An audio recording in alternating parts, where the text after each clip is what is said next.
raw. Jimmy Juice Podcast, man. Let's go. Figgy Fig, best in the world, that's what he do, know what I'm talking about. Ryan Rockett, born and raised in the H-Town, Houston, Texas.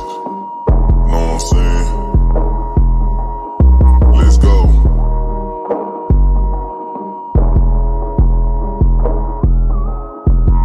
Let's go in the jacuzzi, smoking threats. I got my feet up. Cut them haters off, I told them beat it. I don't need you. Spend 50 racks in cash, but it's all good. I got my visa. This rolling got them staring at me like the Mona Lisa. My ghetto, Nikeisha. I beat it like a creature. She always like my sneakers. These Jordan 5 pink aces. Let's go. I'm knocking them down back to back in the row. He really the one, but they already know. So all of my chains go put on the show. Giving no gems, sipping my juice. Counting the beans, addicted to ends. Need to back in on whatever I do.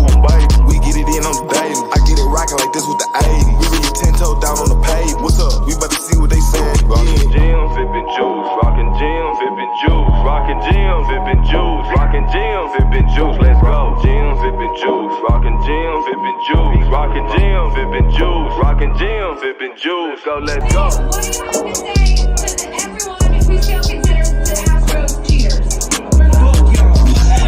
Fuck y'all.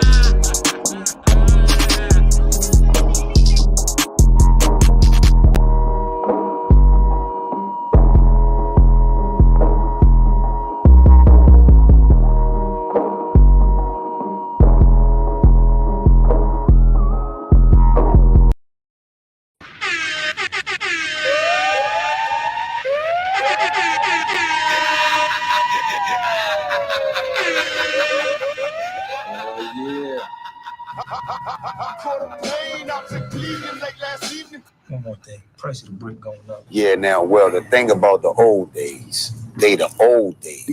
We some family men, we getting it paper. Speaking of which, man, I'm upset. I'm low-key upset, low-key not that much, but UGK just had a Supreme drop. They had some clothes come out with Supreme. And I tried to get a shirt and a hoodie, man. It was fucking impossible. Supreme is just... Yeah, it's a little frustrating, man. Stuff like that, because when they do exclusive stuff like that, yeah, it's damn near impossible to get, man. It's not only that, the fact that I feel like they could have looked a lot better too. The hoodie was very basic, man. The hoodie is $225, dog. $225 for something that you could honestly make. Like you said, your wife makes clothes, right? She could have made this shit, man. It was just the UGK logo with Supreme at the bottom, and then some words from, I guess, their promo album or something at the on the back. But it was very cheaply. It looked very cheap, man. $225. I got a T-shirt. I couldn't get a hoodie, but I don't really care about the hoodie anymore. I'm like, kind of glad I saved the money, honestly. But that online shopping experience with Supreme is always fucking horrible, man. So. It's awful, man. Shout out to everybody who did get it. Hopefully y'all are actually from Texas and y'all are actually going to wear it and not just flip it. Nah, that's exactly what they're going to do. They're going to flip it. Or either some it's more likely some hipsters that's going to try to get it and resell it, or some of these stores that's going to have it but jack up the price. That's exactly what it is, because I can see that hoodie going for like $500.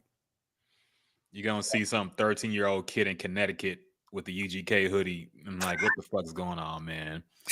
What's going on? What happened to the game?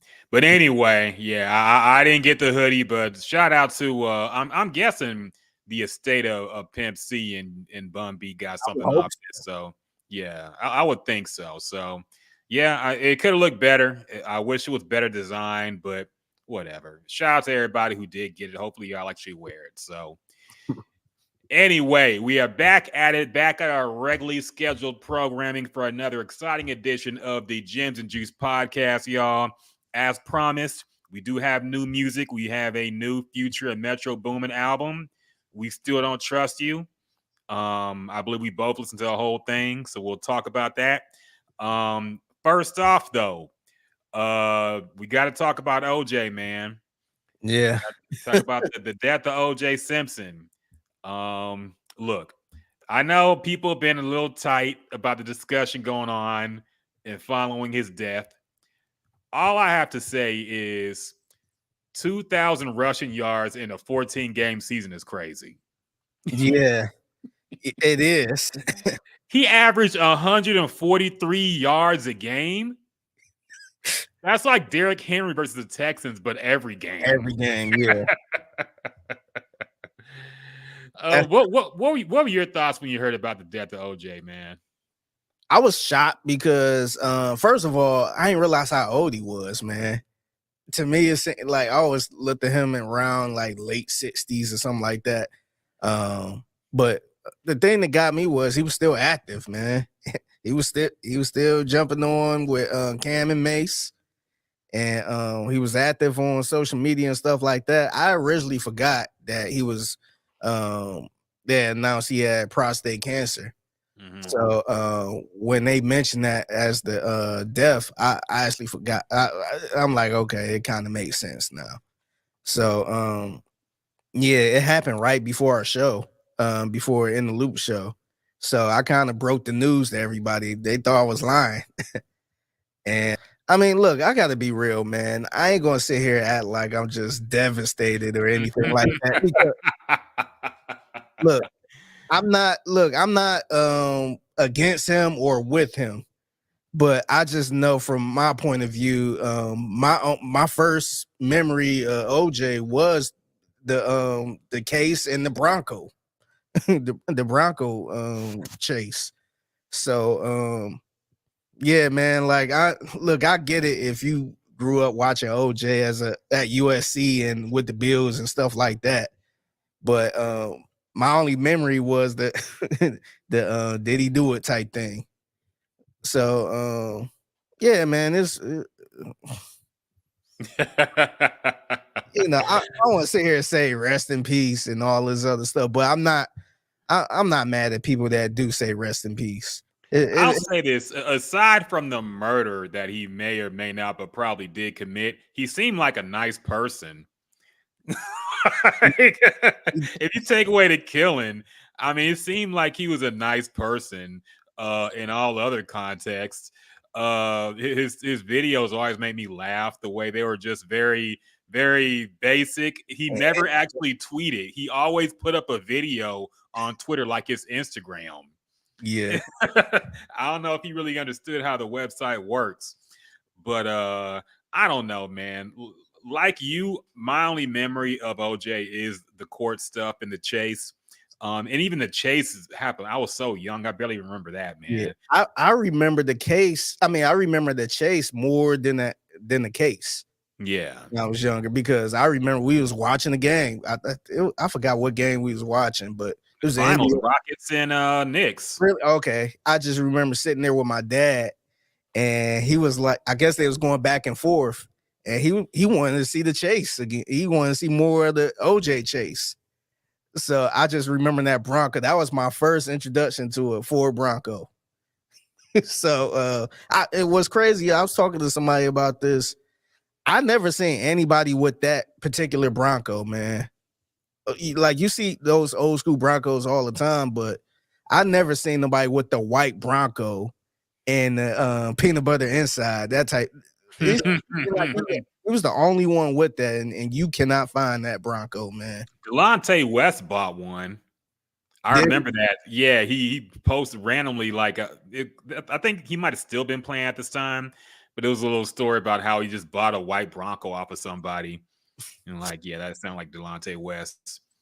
Do you think that's the reason why Ford quit making no Broncos at that time? Because they Bronco back now, but do you feel like that was a stench on the Ford Bronco? Because every time I think of Bronco, I think of OJ. Well, they brought the Bronco back, so the Bronco's back now. Yeah, they brought it back recently. Yeah, but that was the rumor. Ford never admitted that. They never said that the chase was the reason. And to be fair, like vehicles go out of production, like model lines go out of production all the time for any reason. I don't think it was that popular before like you said, you never saw the Ford Bronco before the chase.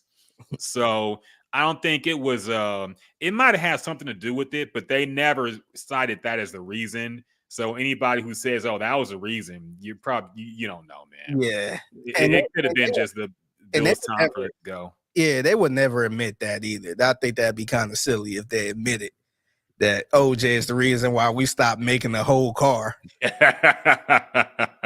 But I'm kind of curious because, like I said, you know, I know they weren't gonna bring the Bronco back looking exactly like '94, but it looks nothing like it though. It don't. Like nothing at all. It don't, nowhere near it.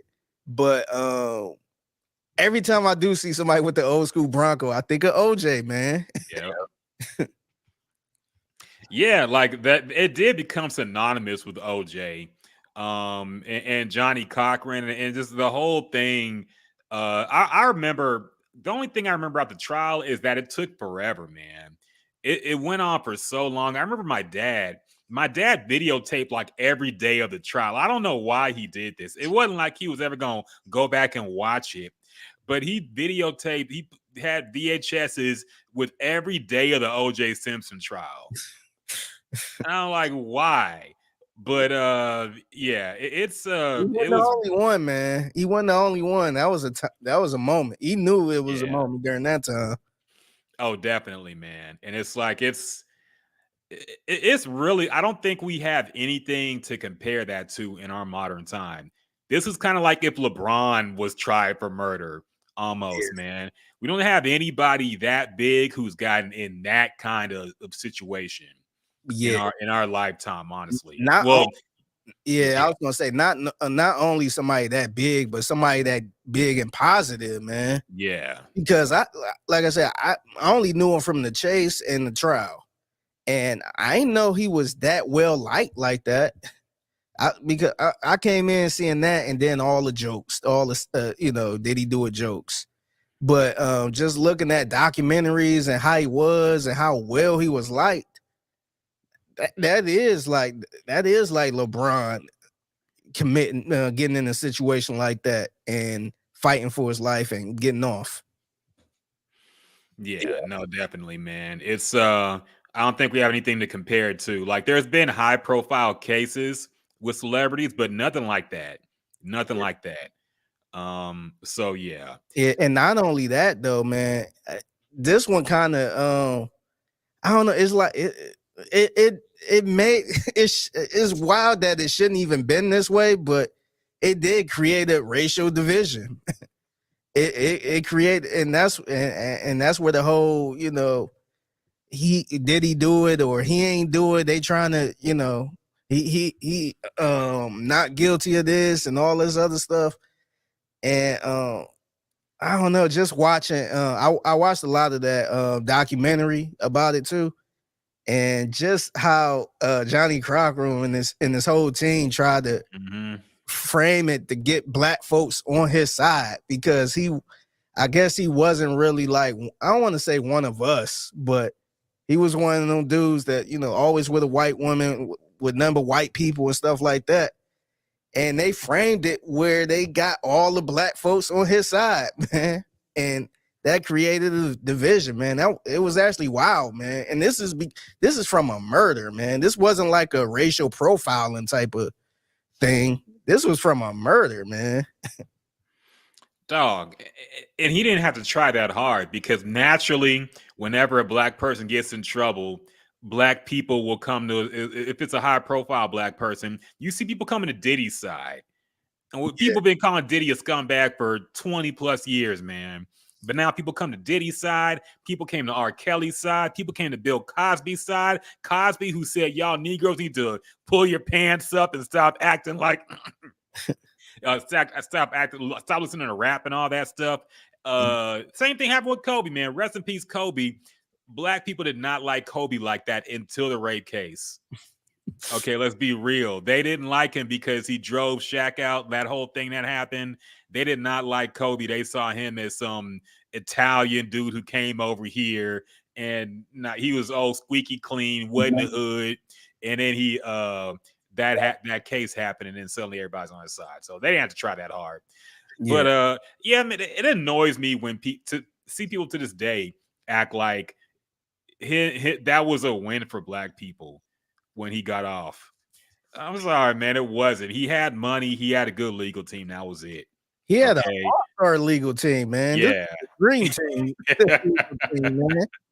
The 92 dream team of lawyers, basically. Yeah, and not only that, I think that whole team took advantage of the racial divide, man. Mm. Look, man, that's why lawyers are lawyers, man. They do everything to their advantage to win.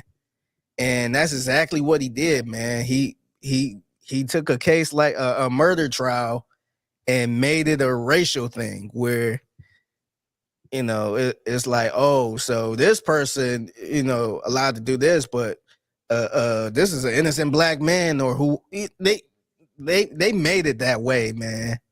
And a lot of people was just taking his side just because he one of us. Yeah. And the celebrations in the street are still crazy to me, man. Like, what are y'all celebrating, really? What are y'all happy for? Did y'all see Did you see the original celebration where he was found not guilty? I guess somebody had the camera, and everybody just jumped up like they won the championship. I'm like, man, that didn't even look real, man. It really didn't, man. It really didn't. It was like a Chappelle Show skit, man. I'm like, is this really real? What did y'all win here? Okay. Yeah. Even a sports championship, which could argue is also kind of useless. It's not like you won anything. But I understand that a lot more than OJ getting somebody who you'll never meet or talk to in your whole life. Yeah. and it's not like he a rapper or something like that where you like, I'm still about to get some good music. He had been retired, man. Yeah, he had been retired, and his any career he want to have is over. It wasn't like he was gonna, finish broadcasting or anything like that. It was crazy, man. It really was, man. But yeah, OJ Simpson died. Think about that how you will. Like I said, I know things have been contentious on the timeline, of course. Everybody getting a little emotional about it. Some people a little too happy. Some people a little too upset. It's kind of like back during the trial, man. I see. Listen, man. I see a lot of black people saying "rest in peace" and "what a legend" and all this other stuff. Shout out to Donnie Houston, a friend of the show, Donnie Houston. He said, man, I appreciate Cam showing them in a good light and all this other stuff, letting them on their platform.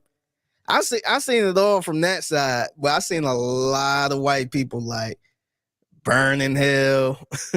And why y'all saying rest in peace? It's really like a divide, man, when it comes to the rest in peace, or should you say rest in peace and all that stuff. It's a divide, man. It really is, man. And here's my thoughts on it. If a black person, if you're celebrating OJ and saying, thank good for him for being shown in a good light and all that stuff. Think about it if it went the other way, man. Think about it if a white guy killed his black wife and her black boyfriend and got away with it. Would y'all be celebrating him? Like, would y'all be sad when he died? Would y'all have this reaction for that white guy? Of course not, man. Who was the what's his name? George Zimmerman. The one. Yeah, that's where I go to. I think it's a little different because Trayvon was a kid, but if George Zimmerman walked around and white people put him on TV shows and podcasts, and he had this whole rebrand, he was on Twitter posting videos. How would y'all feel about that, man? Yeah. How'd y'all feel about that? Y'all know y'all feel a certain way. So this is exactly how they're going to feel when you celebrate OJ. All right. Exactly. Yeah. That's why I didn't say rest in peace. I ain't say burning. I ain't say nothing, man. I was just kind of enjoying the timeline a little bit, man. Some of his crazy interviews and funny moments and trial moments and all that stuff. Because look, man, a lot like, I don't know. That I just like I get it, man. If somebody was sitting there saying rest in peace to George Zimmerman, man, I would kind of be upset, man. That kind of look like bad taste. So I rather, if you support him, like I'd rather you just not even say nothing, man. Yeah. or just talk about the football stuff, I guess, man. Like, don't act like he was like this great person. But I don't know. It's whatever, man. It's yeah. The reaction was what I expected, but Yeah. OJ Simpson is dead, so think about that how you will. TJ on X says OJ demeanor after it all is what was and that's what kind of rubbed me the wrong way too, man. Like years after the fact that you know his behavior, making jokes about it, doing little knife jokes and shit. Like, Yeah. come on, man. If y'all really think that an innocent man would be joking around like this about the death of his wife, like let's keep it 100, man. Like he was rubbing in people's faces, Yeah. to some extent. Did I do it or Writing a book about it? Yeah, like come on, man. yeah. We ain't got to play dumb with this shit. All right, he knew he did it and he got off, but yeah, whatever. People still gonna be emotional about it. So yeah. How you feel about the people online that was talking? Keep bringing up the conspiracies that he really didn't do it. Like it's one thing to say he didn't do it. But I just seen people talk about a mob came in and killed them, and it was a bad drug deal going wrong. It was really his son.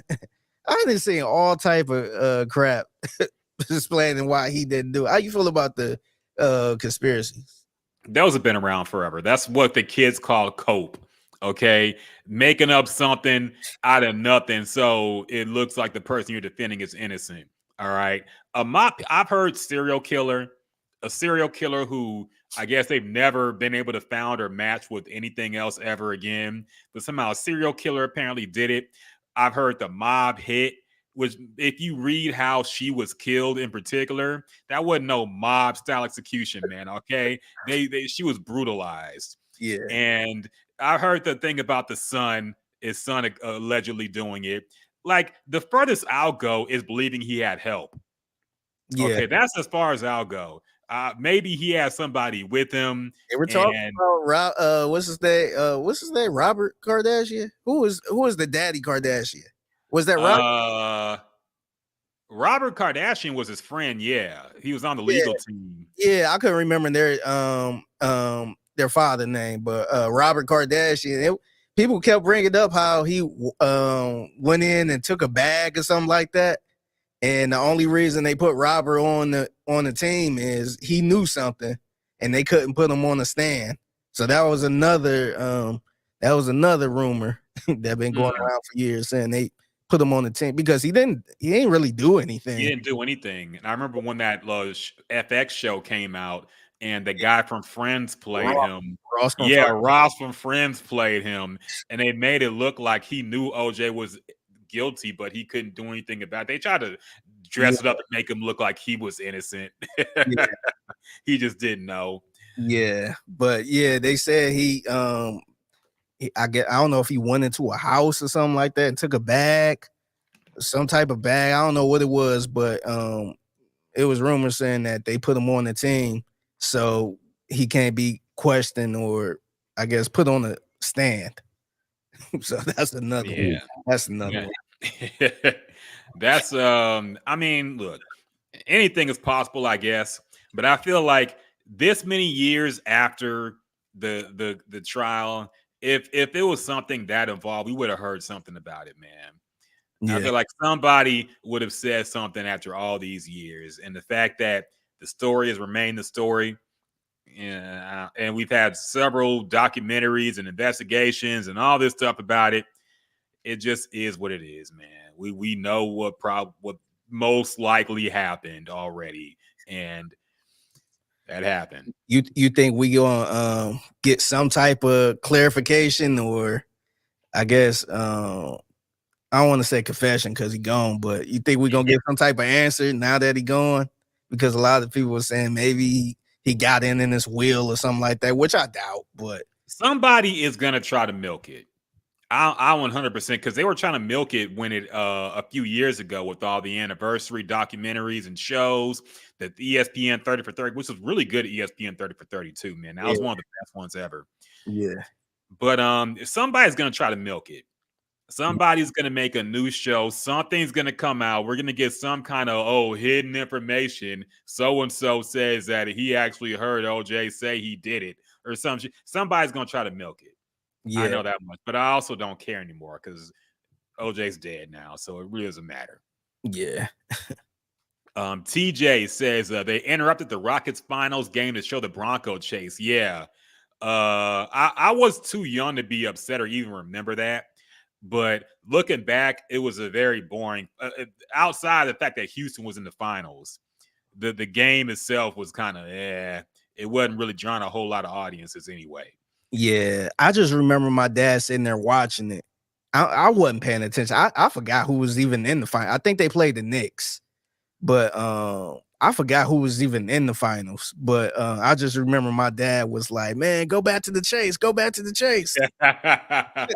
Like this game over. Go back to the chase." They have picture in picture of the chase happening in the game, which is crazy, man. Yeah. Imagine LeBron and the Lakers in the finals, and he gets interrupted by I don't know, some random celebrity on a police chase. So Somebody that didn't even die, man.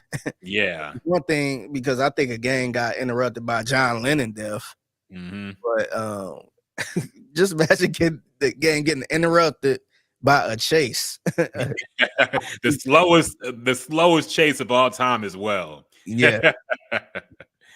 So, It was yeah. real graphic too. It was like, it's pretty much saying he had a gun up to his head, or Yeah, the phone call with the gun and all that. Yeah. Yeah, it was wild, man. Yeah. I'm sure everybody expected him to kill himself right then and there. So that's why they didn't want to cut away. They didn't want to miss it. Yeah. But yeah, man. Crazy time. Drunk says OJ had just did an interview with Mason Cam less than a month ago. Now he dead. Let me put my tinfoil hat on. Yeah, man, that's what happens when you're 70 plus and have cancer. Yeah. you could die in a month. Hey, prostate cancer at that, man. Yeah, that's one of the rougher ones, man. I don't know how advanced or far along it was. Clearly, it was pretty far advanced. But yeah, man, once you're that, look, once you get 75 plus and you get cancer, that's a wrap, man. All right. In general, it's just you're not gonna make it past it. Yeah. But yeah, that's just what it is. Junk says off topic, on topic, but the new Ford Broncos, the electric joints, is fire. Yeah, I think they're cool, but they just look nothing like. Why call it the Ford Bronco? You know, Yeah. it's kind of like we're talking about the damn Good Times cartoon. Why call it Good Times? It had nothing to do with Good Times, really, except for the names of the characters. The new Ford Bronco don't look like the old Ford Bronco. They just call it the Bronco. They're probably just tired of people asking to bring the Bronco back. Because people have been asking for like 20 years to bring the Bronco back. And they said, all right, we're going to call this one the Fusion Electric. But fuck it. Everybody whining about the damn Bronco. We're going to make it the Bronco. Okay, y'all happy now? Yeah. Because they don't look nothing like the old Ford Bronco, man. There's really no reason to name it the Bronco. But it does look nice. I like it. Man, I'm looking at the old Bronco now, man. I want to get one. I want to do somebody got one for sale. Man, dog, after OJ's death, good fucking luck, man. Yeah. I want to know who has the OJ Bronco. Somebody has to have it. Yeah. That wasn't his Bronco. Was that Marcus Allen's? I don't know. Bronco?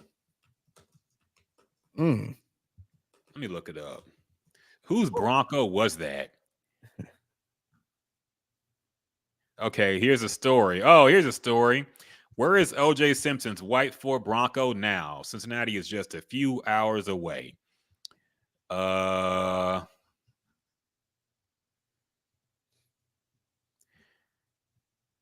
Okay, OJ Simpson's, it wasn't actually his. It belonged to Cowlings, Al Cowlings, his friend. Okay. And where is it now? Where the fuck? Just get to the damn. Oh, it is it's in the Alcatraz East Museum, apparently. What? Where is the Alcatraz East Museum? So nobody can get that one. Yeah, it's in a museum. That's in Tennessee, Pigeon Forge, Tennessee. It's in a crime museum. Okay. Damn, Okay. I didn't know they had a crime museum. I know. I wonder what else they got. They got the glove too. They can't have the glove. That's probably in police custody. But yeah, man, that's wild. So yeah, if you want to see the original Ford Bronco, OJ's Ford Bronco was in the Alcatraz East Crime Museum in Tennessee. So go ahead and make a field trip out there. $11,000. I know that bitch has like 250,000 miles on it. Close. It got 178. Yeah, man. That shit is barely 11,000. That shit probably, and that the only reason it's even that high is probably because of this Bronco. Yeah. I'm sure there's a lot wrong with it too, man. Yeah, that shit probably don't even pass the EPA admissions shit. You probably can't even get it inspected and get it passed. Man, that thing probably goes 60 miles an hour, man. Yeah. The max is probably 60. You gotta fucking roll the windows down, man. Fuck all that. It probably gets stuck. I know. Yeah, man. It probably got that metal, the fully metal seat belt where you touch it gets hot. Oh yeah. They got the plastic now, but they used to have. My dad had a car, the old Delta, where like the whole thing was metal. So in the summer, he'd be like, "Y'all put your seat belts on." We grabbed it, fucking burn our hand, man. It was wild. Man. Drunk said the Bronco still looks badass. It's a show I just watched where a high school dude just got a fresh, brand new, old school Bronco. I'm like, bro, that's unrealistic. Yeah, I don't know how that's gonna happen. Maybe it's like a fake Bronco. TJ says, like him or hate him, OJ was part of American history. Yeah, definitely. I mean, I'm not mad at that at all. Like, that's kind of like to me, that's kind of the conversation of R. Kelly music. Yeah, love him. Hey, he's he wrote some good music, man. And a lot of people try to take that away and all that stuff. It's like, man, look, he could be a slime ball and all that stuff, but he wrote some good music. Same thing with this OJ thing. He was a beast at football. He and this whole trial was part of American history, man. That it is what it is. Yeah, no, definitely. I mean, there was a line in the FX show where they said that O.J. Simpson was the most famous American to be charged with murder. And I didn't even think about that, but that has to be true. It's still true, I think. I think so too. I can't think of any other equally famous or more famous American who's been charged with murder. Yeah. So, yeah, it's what happened if I Google that, man? I don't know. There can't be anybody else because unless it's somebody, before the age of TV. Yeah, but the first thing that popped up, I typed in the most famous person to be charged with murder. O.J. Simpson is the first one that popped up. Yeah, has to be. Yeah. Junk said they got the King Von wife beater in the crime museum. Yeah, they probably got all kinds of shit. They probably got the Tukey Williams Afro pick. I don't know. There's a bunch of random shit. They got the JFK. What was his wife's name? the bloody Jackie. Yeah, they got her dress. When she was looking thick. When she was trying to. No, I'm not gonna say that. They got the Abraham Lincoln hat. Yeah, I got all kinds of shit up in there, man. The John Wilkes Booth gun. I was gonna say something I forgot. Lost my train of thought. Anyway, so yeah, OJ's dead. Feel any type of way about that, you will. But we have other things to talk about, man. We have new music. The long-awaited. When I say long, I mean like probably like a week because it's been a week since the last one. Or how long ago was the last feature in Metro Boomin album? It was last week, wasn't it? Since they dropped. Yeah, it was 3. I want to say 2 or 3 weeks ago. Okay, 3 weeks ago. I'm losing my track of time. But anyway, the follow-up has already come out. Now we have Future and Metro Boomin. We still don't trust you. It is now out on streaming services. It is it's about the length of a damn movie at 90 minutes. There is like 20 plus songs, 25 songs. I believe there's like 18 on this one and 7 on this too. And it is different. It is not the same as the we don't trust you. I'll say that much right now. It is more R&B focused. At least this one is, which was the bulk of the songs. It is a more R&B focused song. That's about 3-4 songs with The Weeknd on it. Other features on the album include A$AP Rocky, J. Cole, Lil Baby. And yeah, it's mainly an R&B focused project. There are some disses. There was some special guest stars coming in out the woodwork to drop some bombs on Drake. We'll talk about that in a minute. But first off, Drunk said Rockett's like, anyway, OJ dead. We got everything to talk about. Yeah, man, we talked about that shit for 30 minutes, man. We don't gave it his due. But anyway, Figgy, we're gonna get into this. We also saw Tony Scott talk about Wayne and Nicki. Where are they at with Drake? We'll get to that in a minute. But Figgy, I want to know what you think about this album, man. Were you disappointed? Did it live up to expectations? What were your thoughts on "We Still Don't Trust You" by Future and Metro Boomin? So last night I actually so I was in the bed last night, but I stayed up and kind of waited for this album. And I put my headphones in and I'm like, all right, I can't wait to check this out, man. The last album was fire. I can't wait to listen to this one. And so I listened to the first track, which is "We Still Don't Trust You." And I'm like, okay, it's a nice little The Weeknd vibe to it. Like kind of got a little 80s theme to it. And I'm like, all right. Okay, cool. I get to the second track. I'm like, okay, okay, man. You throwing it up on us. Okay.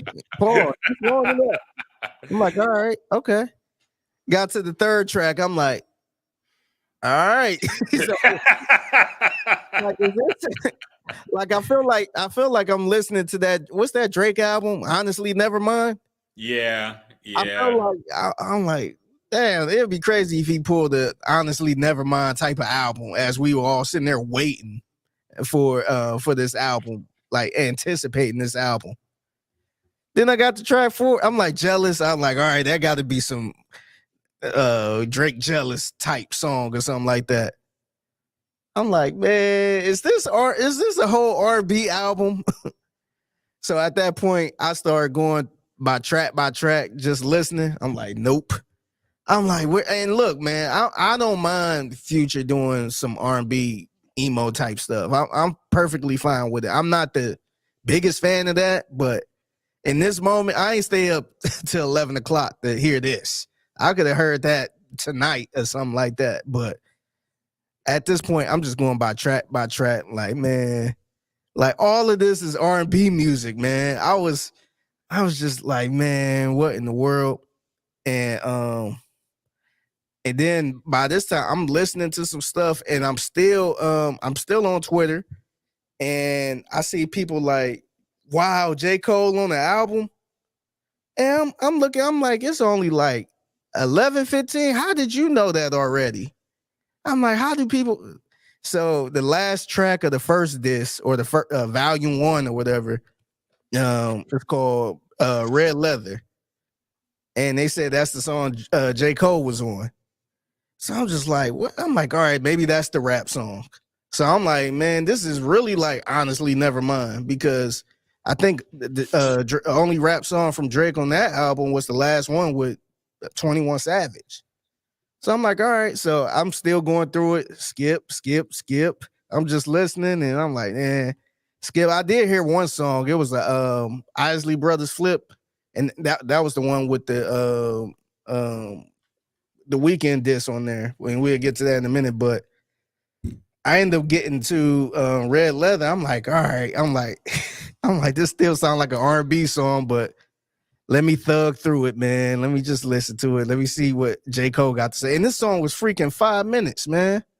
I'm like, man, a 5-minute song. So I heard J. Cole part. I was just like, man, what is this dude talking about, man? So I ain't really so later on I ended up seeing that, I guess I ain't really take this away from it, but I see a lot of people saying that the J. Cole verse, he was kind of addressing him bowing out or something like that. And I was just like, all right, like I guess I'm just over J. Cole at this point. To clarify, I just saw something in that. That's what I thought too. It was confirmed that this song is old That's and it what I happened thought. before the beef. Like, yeah, because when I heard that, I thought people were stretching, trying to make it fit the Kendrick thing. That's what I Um, thought. I he didn't. said something about not being a gangster. When shots ring out, he's doing it. He's a track star, some shit like that. This Yeah. had nothing to do with Kendrick. That's what I figured. That's what I figured. So I ain't take nothing away from that. It just seemed like an innocent song.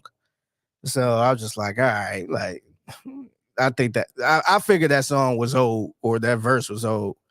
But then I get the volume 2. At this point, I'm just like, man, let me just finish it so I could go to bed. And then, the first track, I'm like, I think actually the second track, because the first track was like an intro. But the second track, I'm like, okay, it's a little some rap. I'm like, okay, you just say this with some rap music right here. And I think the volume 2 is cool. I don't think it's better than anything on the first album, but I think the volume 2 is cool. To me, the one thing that saved this part was the show of hands. And I know you kind of been you've been off of the ASAP Rocky train, but I actually thought that song was cool, man. I thought it was a good song. Not even talking about the little disses and jabs in that song, but I thought that was a good song. Yeah, I was kind of shocked, and we could probably talk about this in a minute, but I was actually shocked. My original thought, I was shocked to hear ASAP Rocky, I guess, talking a little greasy, and realized he was talking about Drake. And I was just like, yeah, like who's you to talk? Because he had your girl before. That was my original thought, but I forgot that I guess Drake sent some shots about her and him. So afterwards, I was just like, all right, whatever. But it's still kind of weird how I never did like the I hit it first type talk, because somebody hit your chick first. To me, I think that's just some elementary school type stuff. But overall, man, I think from my point of view, me staying up waiting on this album, I was very disappointed, man. I wasn't staying up to hear no R&B, man. I'm not I'm not cut like that, man. I'm not staying up to 11 o'clock. I can't tell you last time I stayed up for an album. I'm not staying up for no R&B album, man. And so I was disappointed. I think coming off of the first album, We Don't Trust You, I think this was a total 180. But I think a lot of people wanted this. I think a lot of people wanted a kind of a full R&B album from Future. So I think this album might stick around a little bit, and with the Weeknd being on this album a lot, I think it could stick around for a little bit. Yeah, I think people will like the songs. I'm generally with you. This album was not like they 100% did a bait and switch with this album. Even calling it "We Still Don't Trust You" is a stretch. It seems like, and Drunk actually brought something up in the comments that I thought listening to this album. I feel like this was a bunch of stuff that was recorded a while ago, or maybe it was supposed to be just something different completely, and they just said, hey, let's just follow it up and put this on another album and call it "We Don't Trust You." We still don't trust you. Let's try to piggyback off the success of the last album we just put out. But it definitely sounded like it was not recent. A lot of these songs, I heard a balling like Johnny Manziel line somewhere in there, and I'm like, okay, this can't be like this year. Yeah. Unless Future is just completely losing his mind. And Junk brought up the fact that he's saying free bands and all this stuff. It's like, you don't really say that shit. Last time he said that. Yeah, it's been a long time, man. And Black Amigos. Yeah, a lot of this stuff seemed like it was some, I don't want to say throwaways, but just unreleased music that they just put out finally with this album. Yeah. And yeah, man, the R&B was once I understood it was basically an R&B album, it was tough to get through. Yeah. And I know people like this type of music from Future. I don't he's trying to sing too hard now, man. That's my problem. He's trying to sing too hard. I feel like he used to sing kind of ironically. Like, remember Codeine Crazy? It's kind of like he's singing it hard, but it's kind of like funny because he's so passionate about singing about codeine. And it's kind of funny. And he's still rapping throughout that whole song. At some point in time, he started taking himself seriously as a singer. And now he's seriously trying to sing. And it sounds bad, man. It sounds even worse when you have Weeknd come in. And these songs, a few of these songs sound like they were made for Weeknd. You know, they sound like his vibe from the Daft Punk, Starboy shit, that retro wave type music. It sounds like it's music for him. Yeah. And you have Future singing and he can't sing. And then you have Weeknd come in and he's a great singer. It really drives home the fact that Future this is not his lane, man. It is not, he's more melodic rapping, but this full-on singing, he don't have the voice for it. He don't have the, it's not good, man. Yeah. It's not good. Some people, when they say they like it, like kind of like Drake singing. You know, it might be a losing battle for me to just say that Drake can't sing because some people just think he's a good singer, and I'm like, okay, I just don't get it. But this was tough to get through, man. It was a lot. These songs were long. The only thing that saved it for me was the production. The production was good on this album. Yeah, production was A1, man. I couldn't believe Metro made all of that stuff. Yeah, me too. Me too. It sounded like I said, some songs for the weekend. Yeah. And it really, that honestly kind of upset me too, because I'm like, these beats were wasted on Future, man. Like, these beats were wasted on him. If you're just gonna sing throughout the whole thing, you should have given it to the weekend or somebody else who could actually do something with it from an R&B standpoint. Because it was tough, man. It was a rough listen. The rap part, this too, with the actual rapping and some of the shots, I feel like that was put together like in the last couple of weeks after they realized, hey, you know, we're gonna make a part 2.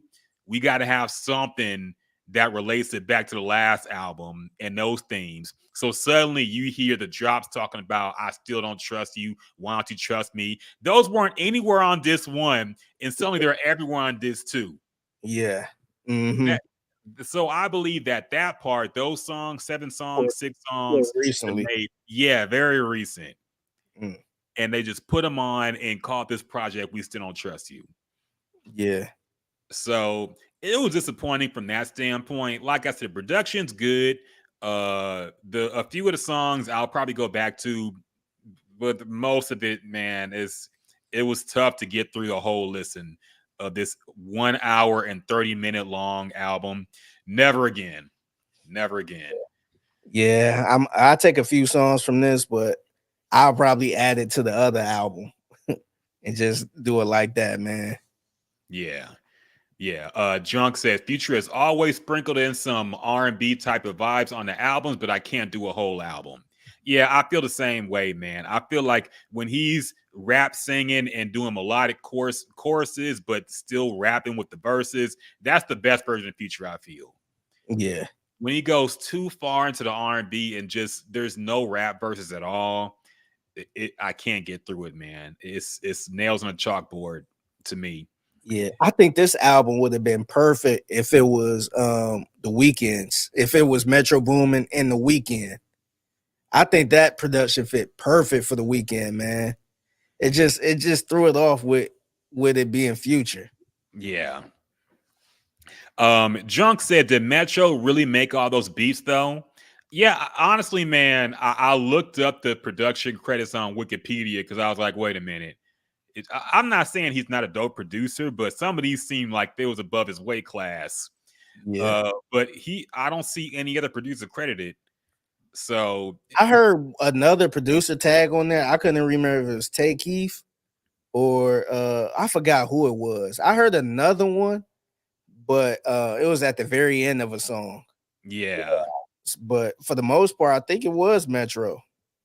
Yeah. I until I see proof otherwise, I have to believe it was mostly him. But yeah, some of the songs I'm like, wait a minute, this seems like I said, the Weekend type production from world class R&B makers. And Metro, yeah, I guess it's in his bag too, man. I never knew.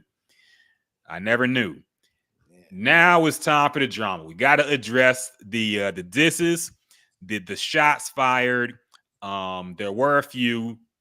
And we'll start with your boy ASAP Rocky, man. The song was Show of Hands, which I like the song. He came on his song and he basically straight up went at Drake from the get-go. He said, "Call up Pluto Metro, should have put me on the first one. Niggas swear they bitch the baddest, I just bagged the worst one. Niggas in they feelings over women, what, you heard or something? I smashed before you birthed, son. Flacco hit it first, son. Still don't trust you. It's always us, never them. Heard you drop your latest shit. Funny how it just came and went." And then he said at the end, fuck keeping this shit hip hop. I want to see a nigga bleed. So it seemed like he wanted, I don't know, in another way. So as we brought up, he's with the Juvenile disc. The Flacco hit it first line is regarding Drake's baby mother, Sophie, I forget her last name, who apparently before, I mean, we already knew this. She was basically an escort, porn star, whatever you want to call it. She had been with a few rappers, and this is why Drake went so hard trying to get the DNA test, apparently, because he there's a lot of people in the mix with her at the time. So he's bragging about how he hit her first. I don't really look. I understand in the beef you bring stuff like that up, but I personally just don't care. It's not like Drake is claiming her. Yeah, It would be different if he was cuffed up. Like, we don't even know where this girl is. yeah. I think she's in France. I don't think she can even come to America. I think she got some problem with a visa. I don't know what's going on. But it's not like he's claiming her. He claims his son, of course, now, but he's not claiming this girl. It's not like they cuffed up and going places. So yeah, it kind of falls flat in that regard. But I do think this is ASAP sent this shot because Drake sent some shots on All the Dogs about Rihanna and all that stuff. I forget what the bar was, but he had a few words for that. So it's kind of like retaliation for that. Yeah. Figgy, do you think this is an effective diss? Do you think this is putting more chinks in the armor of Drake right here? I don't think so, man. I think I don't see him giving a lot of light to ASAP Rocky. I know he threw a couple bars, but I think he'll just keep it at that. I don't see him making a point to address ASAP Rocky, man. He's not even rapping like that. I was surprised to hear him on this song. Yeah, but I don't see. I think he need to focus on Kendrick. Definitely. I'm kind. He definitely got to focus on Future too, because Future pretty much. He focuses a lot on Drake, man. He getting a lot of people that don't like Drake to talk about Drake in the songs. Forming like Voltron, man. So yeah, I mean, I agree with you. I wasn't really moved by what ASAP was saying. I honestly, how I feel about ASAP in this, and I know ASAP got to get his shit off, but how I feel about ASAP doing this is how I felt about Future when he said, "We got it in the field, fuck Russell." Like, honestly, he didn't have to say that in the song, man. Like, to me, it kind of screwed the song up a little bit to me. Yeah. Like, you ain't like, come on, man. But I get it. I get it, man. Drunk said ASAP Rocky is a literal housewife. Like, go make some panties for Fanny or something. Leave the distance to cats who are active. Like, look, man, if Drake is going at him and Rihanna, I feel like ASAP is within his rights to do a feature, to throw a jab back. Okay, it's not like it's unprovoked, so I have no problem with it. It's fair game to me. I'd rather him. Well, I don't know. I guess this was the right move because obviously he probably would have put a song out or something if he was that active. So I guess it was best to hop on a feature and do it. And ASAP has been talking about dropping an album for a while. I don't know if he has something already done or if he's still cooking it up, but he's been doing a few feature verses here and there. He's been kind of slowly making a return, man. So I think he's going to drop an album. I don't know if it's going to come this year, but I think he has something in the bag that he's going to drop at some point. Yeah. TJ says ASAP been a whole husband lately. LOL, he shouldn't be in on this diss stuff. Like I said, man, like he's a rapper, and this is his baby mama was brought up, and I think it's fair to shoot back. You know, people are acting like, and this is what is getting on my nerves. Like people just coming out of nowhere to diss Drake. Clout chase. Yeah, they're trying to clout chase and they just don't like Drake and just want to jump on the bandwagon. Drake is notorious for throwing shots and subliminals at people, man. And people who know. You know, he don't say names, so we don't know all the time who he's referring to, but the people involved do. When they hear a bar, they like, I know it's about me because he's talking about something specific that happened to me. So I think it's well within their rights to throw a jab back. I have no problem with it. But I can't see Drake making a whole ASAP will probably get 2 bars, man. If that or half a bar, like Jay said. Y'all get half a bar. Do you I probably shouldn't even be asking this question because I kind of know the answer, but do you think Drake have to kind of be careful because I don't know. Do you feel like Rihanna is a little powerful enough where he gotta he can't be too he could talk his talk, but he can't be too disrespectful because of where Rihanna is as far as like power, or you think he can still be disrespectful as hell? I don't think he cares. I mean, the fact that he went at Megan like he did for really no reason at all, I don't think he cares, man. He'll be as petty as he wants to be. I don't think he fears any type of backlash over what he says about women because he's already gotten that. And he's still the biggest rapper out. So yeah, but see, I feel like he's 100% bigger than Megan. Like he's way bigger than Megan as far like money wise, artist wise, all that stuff. But I don't think money wise he's bigger than Rihanna. So do you think that kind of play a part in it too? Where he kind of got to watch who he kind of got to pick and choose. I don't see him being super disrespectful to Rihanna as far as business wise. I know they're not cool anymore and they fell out a couple years ago, all that stuff. But do you think that kind of play a part in it where he kind of met his match, or he's kind of looking up at her a little bit from the business standpoint?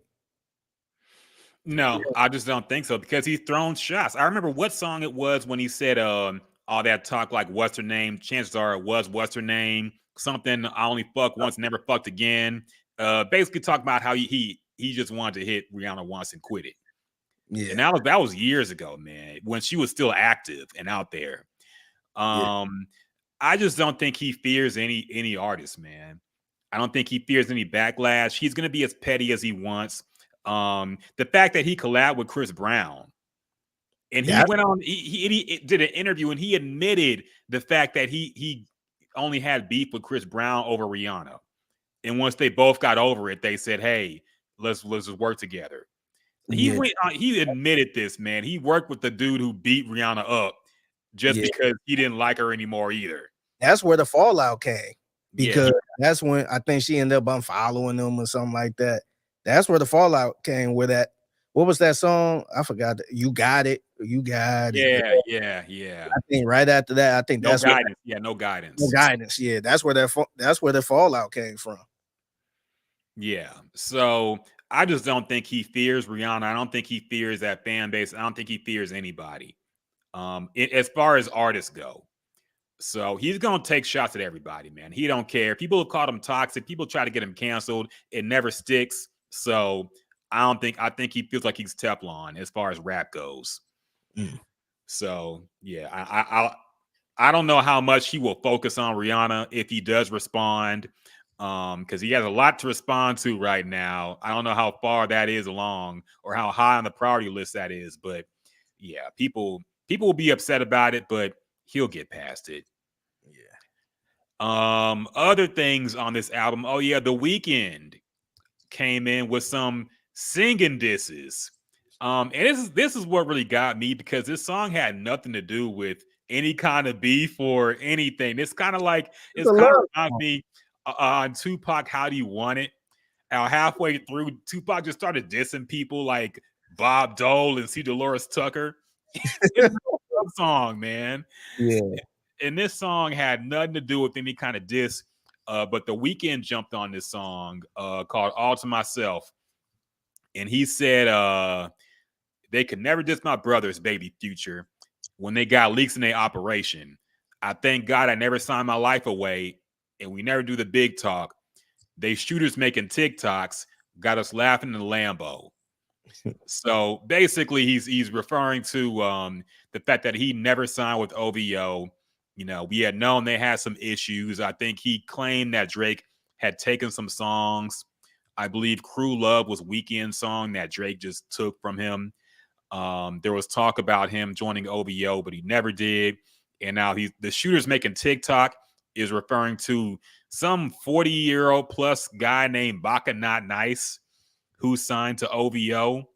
And I guess people assume he's on there for street shit, because I don't think he really does music like that. Technically, he's supposed to be a rapper, but I don't see him release music ever. So he's an old man, and he was making some TikToks, and he was getting clowned by The Weeknd over there. So yeah. Well, how do you rate this kind of out of nowhere diss from Weeknd on this album, man? I thought, I think I mentioned it before. I thought that was kind of in the works, because when I seen they had a song together, this was right after that first album dropped.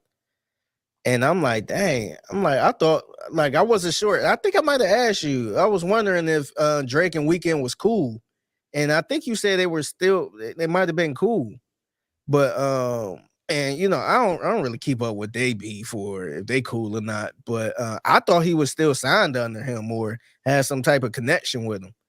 And I guess it kind of makes sense now, man. I guess he did have issues with Drake, where the week that Loving the Crew song, Weeknd was all over that song, man, and I didn't even know Weeknd was over that song.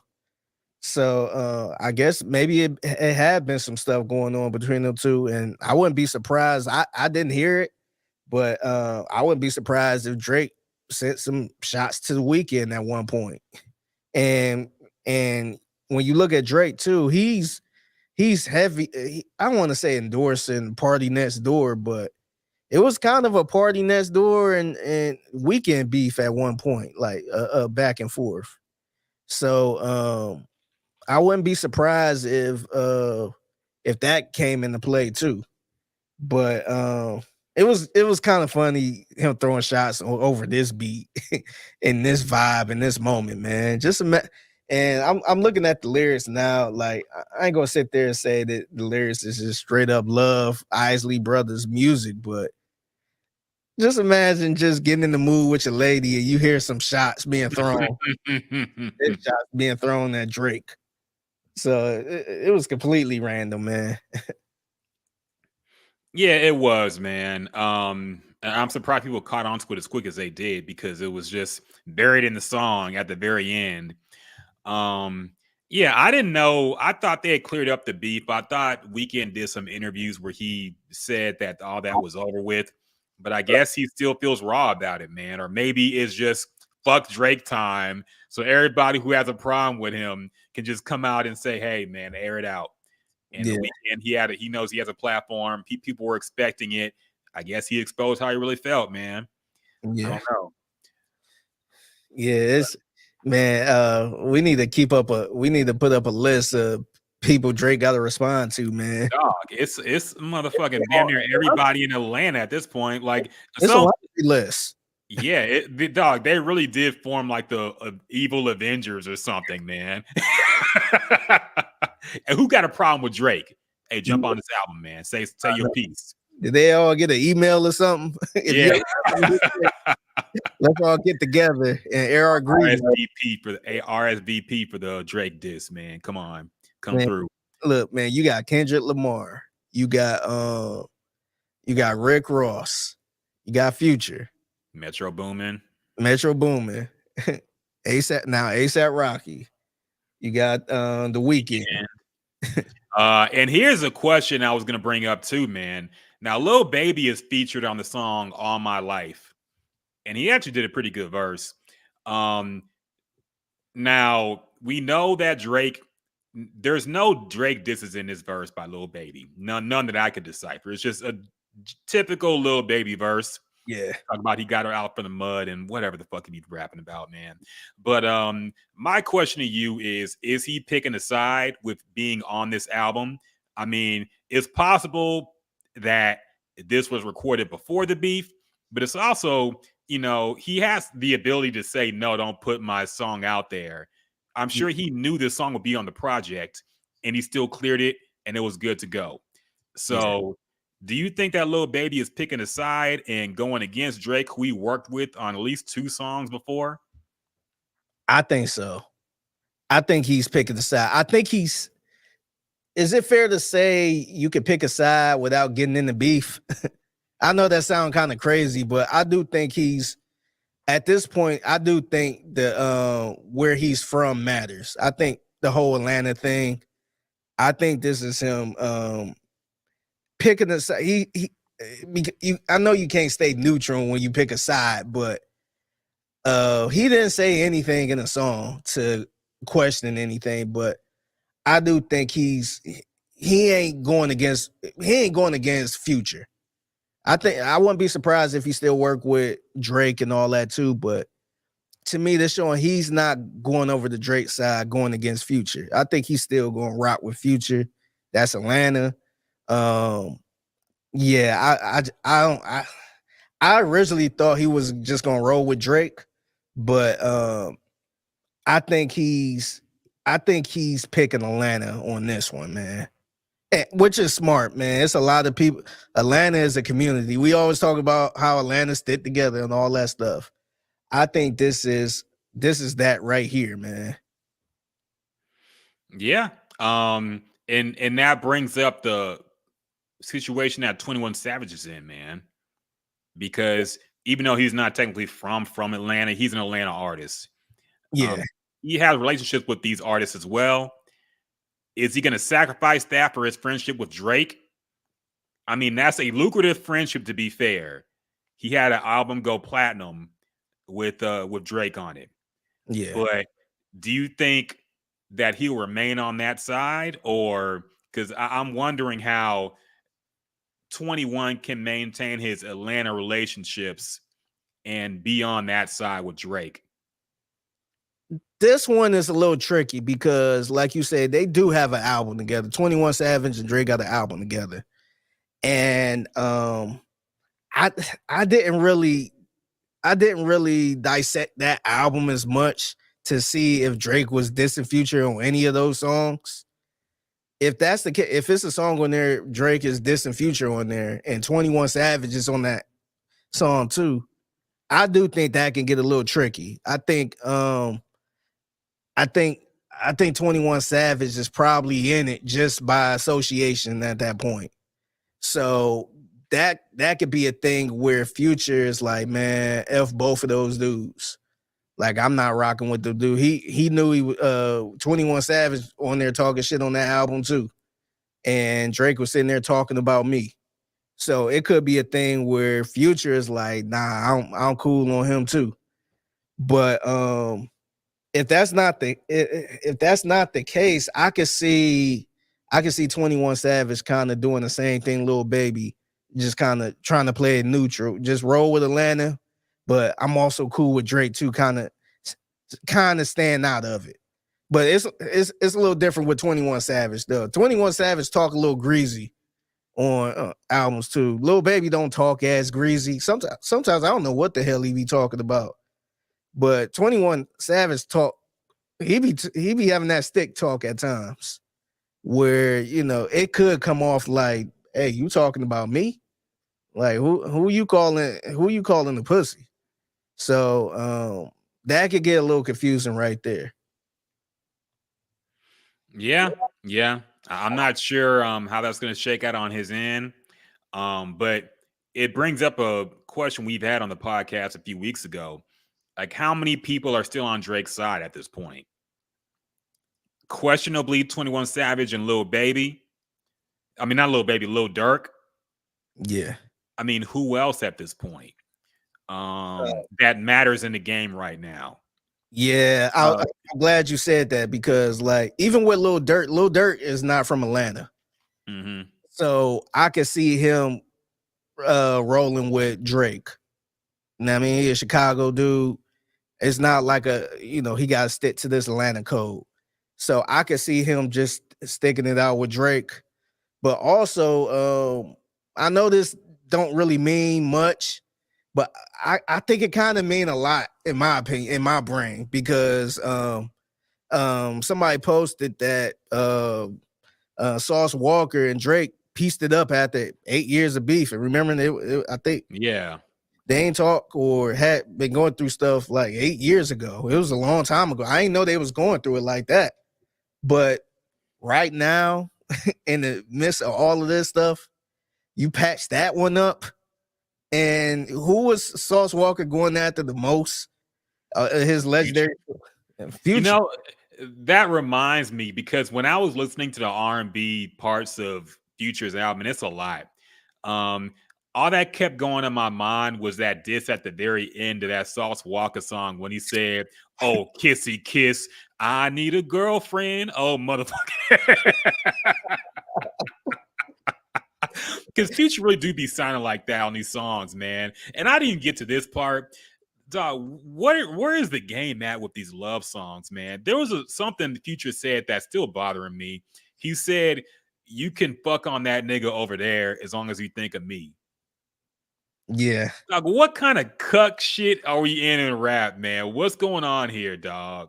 He was saying stuff like, "Can you kiss me before you say goodbye?" or some shit. Like, it's I don't this R&B shit is just these I don't know. He's very emotional for a street dude that he be portraying in his raps, man. That's all I got to say about that. But yeah, it's like, have you ever listened? I know you probably go through this too, but sometimes when I'm listening to these rappers, man, and just the stuff they talk about, like how easy it is to trick on a girl. Yeah. Man. Like, I think in the song he said, I bought her all these purses. They can't fit in her closet. And I'm like, dang, like that wasn't even a thing back then, man. It was like you was the man if you ain't had to pay for none or a trick on a girl. And then OTI ass, you could have whatever you. Yeah. It was T.I.'s fault, man. Like everything in the world. Yeah, you can have whatever you like. You call me your old sugar daddy. You can have whatever you like. It ain't tricking if you got it. No, it's still tricking, man. Okay, yeah. Sorry. Yeah. Man, it's crazy how they made it cool and they just say stuff like that. Like, I just paid your girl rent.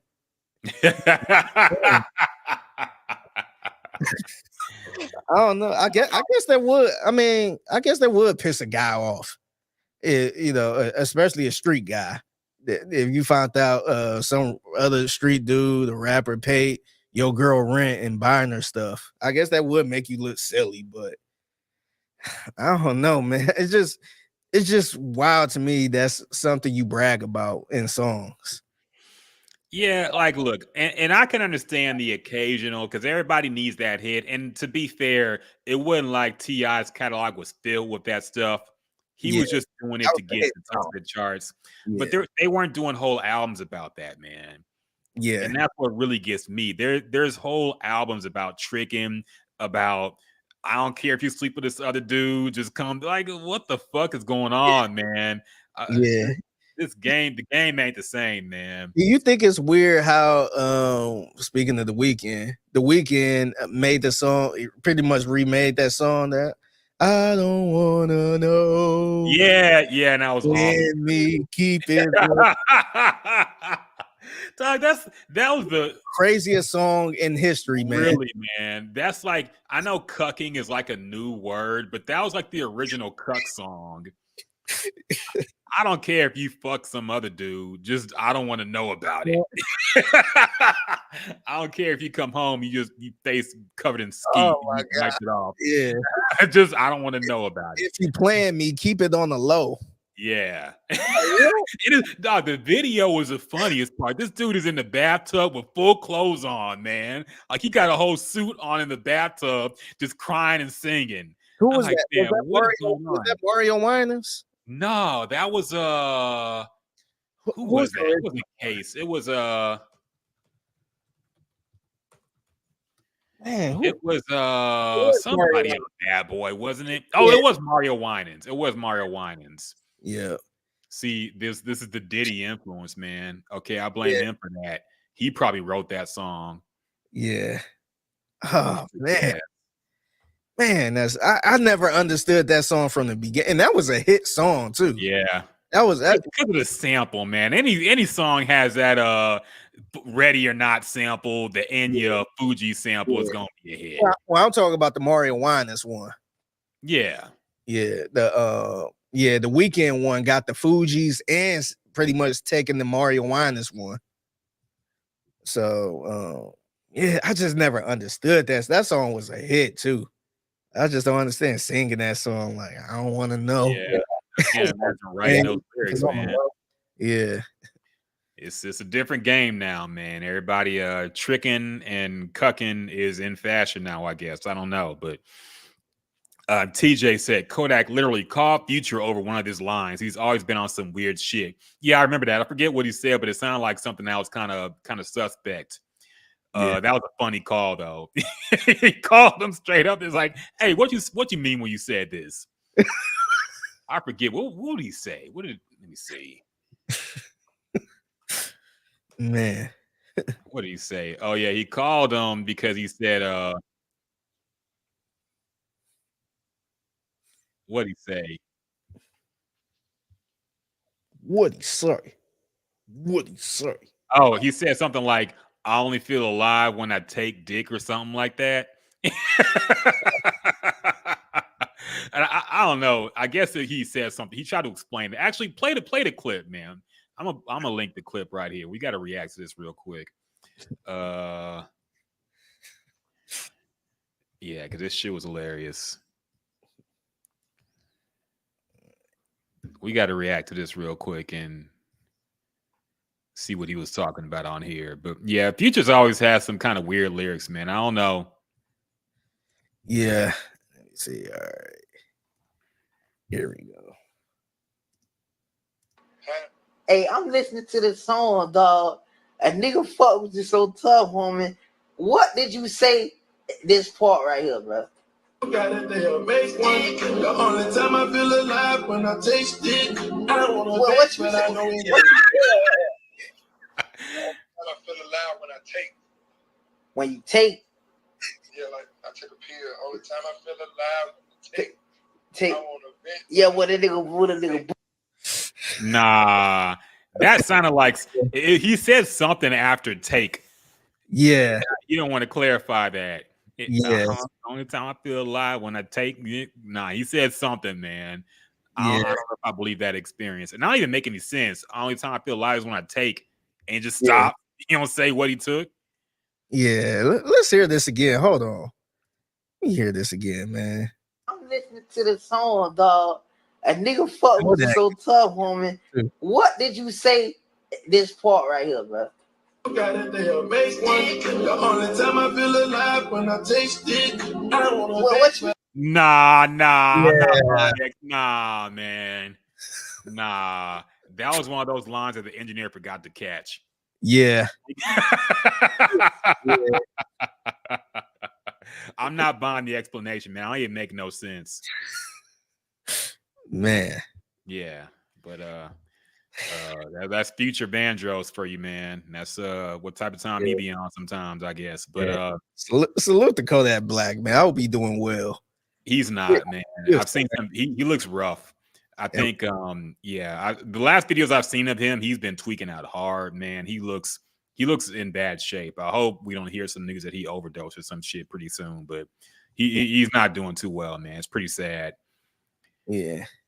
But yeah. Oh, you're talking about Sauce Walker. Yeah, I think this is I don't want to say a chess move, but I think Drake needs some hitters, man, that ain't scared. He needs a sauce factory behind him. Yeah, I think because look, man, I don't know if anybody else that's rolling with Drake currently is going to go at Future. I think they probably, keep it in neutral. But Sauce Walker don't care, man. I don't think him and Future ever made up. So I can see Sauce Walker putting a song out, still going that Future. So I think I don't want to sit here and say this is smart for Drake, but Drake needs some folks on this squad, man. Some folks that ain't scared of Future or wouldn't mind going that Future. Yeah, the issue is though, man, and I like Sauce Walker. I like his music. I think he's a funny guy. But if Drake is going to war with the biggest rappers in Atlanta, he needs more than a Sauce Walker, man. He needs somebody more relevant than that. And I don't think he has anybody in his corner like that. And he probably don't think he needs anybody, honestly, because you can't get anybody bigger than Drake. So yeah. But if he's going to talk about war and making people pick sides, he needs more people on his side than Sauce Walker, man. Yeah, I do think it's a reason why they pieced it up now. Rather, they could have pieced it up a couple years ago. Yep. And it's just ironic how they was on stage together and they pieced it up now. So yeah, I don't know. I think it might be something to keep an eye out on. It could be. It could be. Maybe we'll get Mask Off Part 2 or Mask On, whatever you called it, and Drake will do a feature on it. I don't know. But oh yeah, and wrapping up kind of the whole Drake beef recap of the last week, J. Cole did make good on his promise. He took 7 Minute Drill off of streaming services today. So you can no longer find it on Apple Music, Spotify. I'm pretty sure it's still on YouTube because music just stays up on YouTube now. Sidebar, YouTube Music is the best streaming music app, man, because it has all the music that you can't find on other streaming services. You can just add it to a playlist. Oh, okay.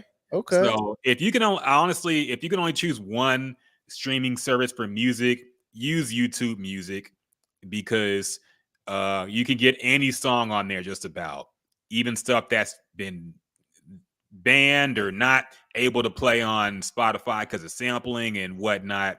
You can find it on YouTube. So yeah, that is the best streaming music app, I think. So anything on YouTube, pretty much any song on YouTube, you can put as a playlist. Yeah. Okay.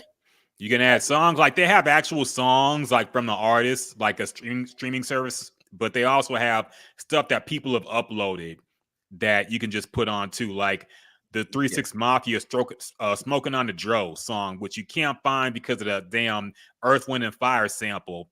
But that's one of my favorite 3 6 Mafia songs, man. And you can't find that anywhere on streaming. It's on YouTube Music.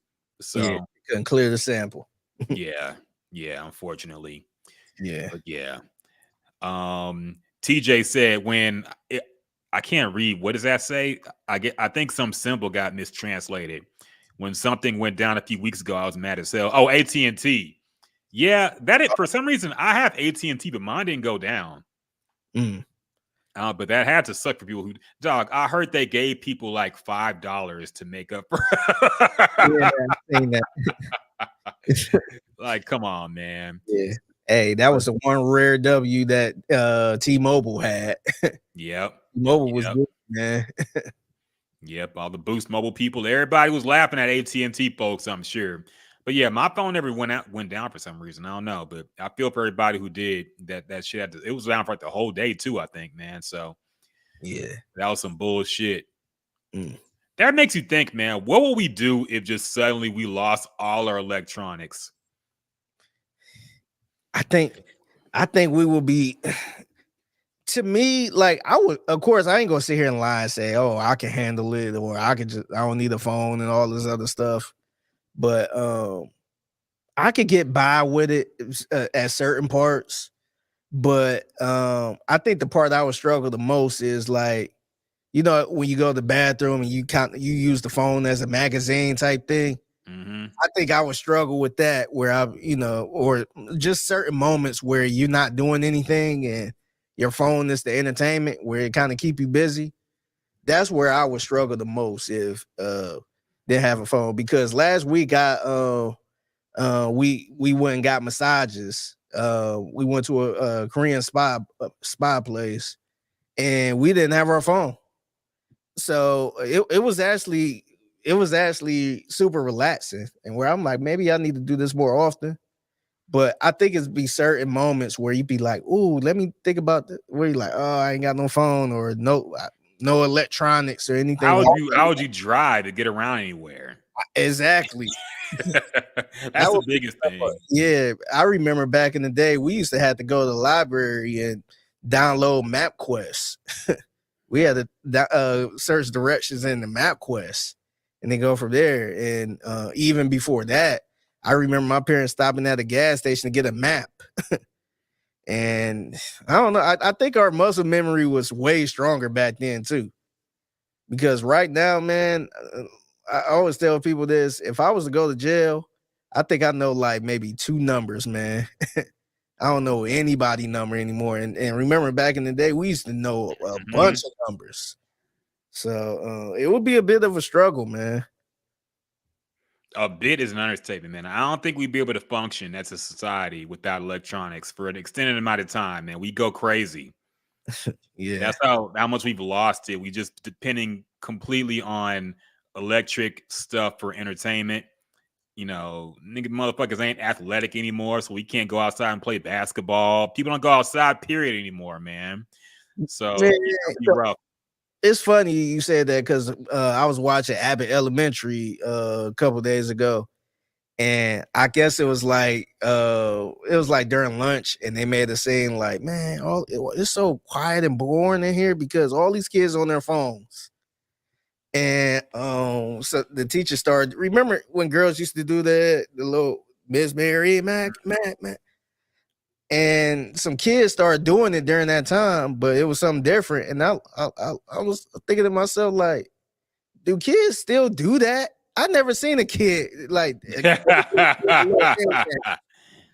and I don't think they do that now, man. Yeah, I don't know, man. Like, who would teach them that?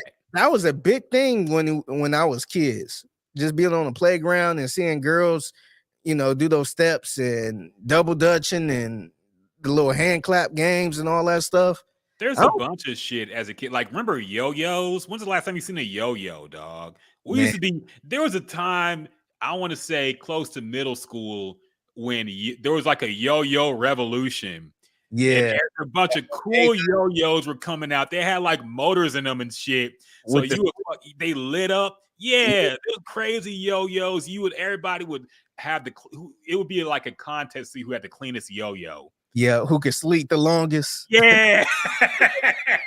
You do the cradle and have it rock. Yeah.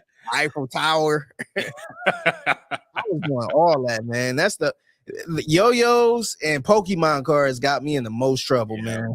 Yeah, dog. I didn't went in the teacher desk trying to broke in their office trying to get my damn stuff back. It was brutal, man. Yeah, man, that was real shit. Now it's like, when's the last time you seen a yo-yo in real life? Yeah, a long time, man. Kids don't even know what the fuck that is. Slinkies, all that stuff. People don't know what that is anymore, man. Yeah, man, it's crazy. Back in the old days, they the old days. Yeah, now, well, the thing about the old days, they the old days. Very true. Very true. TJ said, I remember the basketball court in the hood was where you went for current news. Yeah. You used to have to meet up with people to know what was going on. And I think that's where you got a lot of bullshit lies too. You know, I remember all the rumors about Tupac's death and people saying it was fake and people saying he's actually alive in Cuba. I heard it. My cousin told me or some shit like that. Yeah, you hear a lot of bullshit, but you wouldn't know how to filter it. Yeah, I remember hearing news like, oh, I heard Dipset got jumped and all this other stuff. And I heard Cam got punched in the face and he started crying. And Jim Jones, he got beat up and ran out the park. And mind you, we in Cleveland, Ohio, man. Mm-hmm. So how did that news get here? So we heard all these random ass rumors about this stuff. It's just like, oh, that's crazy. Yeah, man. Somehow, there was always somebody who had like the latest news, and 90% of it's bullshit. But you had no way to check it. It's not like we had internet like that. So no, you had to take it for their word, man. Yep. And funny thing is, even though we have all this information at our fingertips, people still fall for bullshit. It's arguably easier to make up shit and have people believe it now than it was back then, which is crazy to think about. Yeah. No, for real. Dog, did you see all these eclipse conspiracy theories and shit that people were actually falling for and believing? No, I didn't. There was some crazy stuff about the eclipse that people were posting about how something, I forget what it was, like something that was going to take your power. It's some spiritual thing. People are worshiping the sun, and it was just some wild shit, man. I also saw some lady, it was some crazy lady in LA who was posting some conspiracy theories about the eclipse. She ended up killing her husband and like throwing her kids out of a car before she killed herself. So yeah, she said that the end is here or something like this. Yeah, that was disturbing. It really was, man. Crazy times we're in right now. It's mental health of people. You never know what people are on and what they're going through. It's crazy. Yeah. Oh yeah, I lost my train of thought. What were we talking about before we got J. Cole? Oh yeah. Oh, so this. Wait, how do we get this far? I don't even know. So we got this far because we was talking about how the song can still be on YouTube and all that. Oh stuff. Yeah. Oh man, I don't know. This is a long ass rabbit hole. Back to the original point. J. Cole has taken 7-Minute Drill off of streaming services. Okay. He kept good on his word. He did wait a week for the numbers to cook, I guess. People did note that the final numbers for the album or project, whatever you want to call it, was like 41,000 under the projection. People are now speculating that the apology took away a lot of it. But it did 119, I think, first week, so it's not horrible. That's still good. That's actually really good for a surprise J. Cole project. Yeah, that's not even the album. Yeah, but considering the fact that it had a song that everybody was talking about the day it dropped, he could have had more if he just didn't take his foot off the pedal completely and tap out. Yeah. So now that we've had like close to a week to sit on the J. Cole apology, and now that we've seen that he wasn't lying about might delete later, because he actually did, do you feel any differently about the decision J. Cole made to step out the beef and apologize for the track he put out? I still feel a little bit embarrassed about it. A little bit disappointed in him about it, but a week later, I'm sitting here thinking like, dang. Well, it was actually like a couple days later because I think it happened Sunday night. But I wonder if it's something bigger that's coming, and that's what we didn't get to this yet. But Joe Budden predicted that it was a nuclear. Diss songs from Drake and Kendrick. I wonder if he knew that was coming, and he was just like, you know what, this ain't good for my brand. Let me stay out of it. I shouldn't have did this. I wonder if that was the reason. If that's the reason, I get it, but I'm still not a fan of, because I feel like this song wasn't that good to begin with. So it wasn't, it wasn't, I left condoms on your baby seat type lyrics.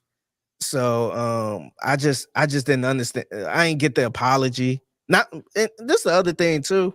Not only was it an apology, he was, to me, just his whole vibe on that stage was just not good as a hip hop artist, man. It was just like, hey, I can't believe what I was thinking, man. Like, this is crazy. My bros was, hyping me up and say, hey, you got to go get him. And, how many people love Kendrick Lamar? Come on, yo. I'm just like, what is you doing, man? So right now, I still can't put him in that. I still can't put him in that top tier killer. Like, you could say he still got, you can still say he top dog when it comes to maybe music. I mean, if it's your opinion, but I always looked at like Kendrick, maybe Drake and Cole as like those killers. I can't put Drake. I mean, not Drake, but I can't put J. Cole in that category no more, man. So I still kind of, I still kind of feel the same how I felt before, as far as being disappointed and just being disappointed as a hip hop fan. But I'm also a little disappointed, and this is not surprising too, but just seeing people talking about, trying to make excuses for it. We said it earlier, trying to cope. Their fans trying to cope. Talking about it's a bigger picture. He playing chess, and he just doing this because he's getting ready for the fall off album, man. All this other stuff is just like, come on, man. Like, no rap. We done seen rappers do some wild stuff to get attention. J. Cole is not one of those rappers, man. He never been the type of rapper to do stuff for attention. That was actually that wasn't even his image, man. His image was the complete opposite. Dude walking around with jacked up shoes and not really, flashy and stuff like that. I don't see him doing this to try to get attention for his next project. To me, that don't even make sense. So I was a little bit frustrated seeing people trying to say, oh, you don't see the bigger picture and all this stuff. It's like, all right, man. Like, come on, man. What he did, and if this was any other rapper that was under J. Cole, that would have been a career suicide, man. He would have been better off snitching on somebody than doing something like this. But because it's J. Cole, I think, he'll be fine. He'll be just fine if he makes some good music. But even you kind of brung it up how, the sales were about 40,000 lower or something like that. And I think he is gonna feel a bit of an impact with it. So yeah, I was a little bit frustrated with people acting like J. Cole fans, pretty much acting like we don't see the bigger picture and this just went over your head and all this other stuff. It's like, come on, man. This dude what did Nas say? Dude talk shit, pop shit, and apologize. Just ask Kiss. Like, come on, man. I'm just so disappointed in that. He could have, I don't know, man. He shouldn't even put the damn song out at that point. Yeah. The thing that gets me too is now people are trying to retroactively act like hip hop has not been about competition since the beginning. I've actually seen people say that it's a lie. Y'all, hip hop was never about competition in the beginning. And then people are posting clips from like the 70s and 80s of niggas battle rapping and shit, and even DJ battling and stuff. It's always been this, man. All right, y'all kumbaya motherfuckers need to go listen to folk music or something, man. Yeah, there's other genres if you just want no drama at all. I'm sorry, it's not, hip hop has never been that, man. All right. And y'all want to differentiate hip hop and rap. Like, man, hip hop, the elements of hip hop are like graffiti and shit and Great breakdance battles and shit. It's always competition, man.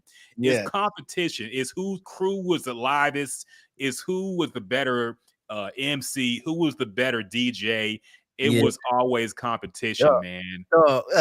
I know a lot of people look at Run DMC as like the pioneer of hip hop, as far as like hip hop groups. They got a song called Sucker MCs, man. It's been going on since the 80s, y'all. Sucker MCs, people trying to bite our rhymes and all this other stuff, man. It's been around for a long time. Now, over the past few years, it got real aggressive and personal and stuff like that. And I totally get how people don't like that drama, like real street drama into rap. And, we seen it with Tupac and Biggie, how it ended. But this one is a clear example of two people that were close, two people that did music together that was cool. Kendrick didn't say anything like your mom's, or he didn't say I smash your chick. He didn't say none of that stuff. He pretty much said, I'm like, ain't no big three, is big me. That's pretty much the only thing he said to J. Cole, man. And we over here trying to talk about how is corn. I just think people saying it was who cares and all this other stuff. I'm just like, man, come on. What do y'all want at this point? Like, what y'all want? I just don't know what people want. They just want to be stands, man. They don't want to judge things. They don't want it's like the stand culture has killed music, period. I feel. I guess it's always kind of existed, but I feel like in the back in the day, you can admit, like, hey, Jay-Z, my favorite rapper, but he got killed on Ether. That's how I feel. Jay-Z, I think, is the best of all time, but he got killed with Ether. Nas got the better of him. And now it's something he initiated and lost. Well, it looked extra bad for him. Yeah. You just got to take the L, man. And with now, it's nobody wants to admit their artist took an L. So it becomes this cope. You got to explain. You got to act. You got to concoct all this fan fiction about, oh, actually, what he's really trying to do is y'all just don't get the vision. He's trying to set things up. He's proving y'all are stupid for only caring about the drama and stuff. I'm like, nah, man, this ain't no master plan. He made a misstep. He felt bad about it, and he went about it in the worst way. Yeah. So it's just. Yeah, stand culture is the worst, man. How long ago was that Drake and Pusha T beef? That was like 2019, 2018? 2018, 17, maybe 18, maybe, I think. Something like that. People are still talking about how Pusha T didn't say anything outside of saying he have a child. He's hiding a child. That's all he said in the song. And Duppy was the better song and all this. People still saying that to this day, man. Like, dog, if it wasn't that big of a deal, why are we still talking about that? Exactly. And no, the thing that still gets me the most is when people say, okay, Pusha T put out that diss song, but then the next few albums that Drake dropped all went platinum. And Pusha T ... I've seen that tweet. I actually saw it today, I think. It's like, man, this is what that stand culture fucking bullshit argument about sales are the only thing that matters, man. Y'all talk about hip hop and real hip hop. Then you want to go to Billboard sales to act like that's a measure of who won? Yeah. Nobody cares about that stuff, man. I don't care how many suburban kids replayed the latest Drake album until it went #1, man. This is hip hop. It's about competition. And Drake lost that competition. Is that simple, man? And the other thing that still pisses me off about that is the people that keep saying, y'all keep talking about that story of Adion. What's the better diss? All he did was say you was hiding a kid. No, he said way more than that, man. He said way more than that. And it was very clever. When you break down the lyrics, it was very clever. People act like he ain't say nothing outside of you are hiding the sun. No. That was probably honestly, that was the one part that wasn't really creative. That was the one part out the whole song that wasn't creative. This dude, look, man, I really didn't give Pusha T enough credit for this. This dude pretty much said ghost. He said ghost right in the side. drug dealing aside, let's have a conversation. So he said, screw the Joe Biden, screw all the drug talk I'll be doing. Let's talk about your pride, aka your family, and what's going on with you, type thing. Oh, he like don't sit there and say he ain't say anything. That's like I said, that's coat behavior, man. It is. It is. And like I said, they don't want to admit he took the L, man. Drake admits he took the L. If Drake can admit it, I don't see why his stands just can't accept it and move on, man. Nobody's sitting here saying that Pusha T is the bigger artist. Of course he's not. Nobody's not saying that Drake is not the biggest rapper out. Of course he is. But he lost the battle, man. It's that simple. And life goes on. And this is the other thing too. People keep bringing up how when was the last time you go listen to Story Adidon? W is the better song. Yeah, that's the funniest.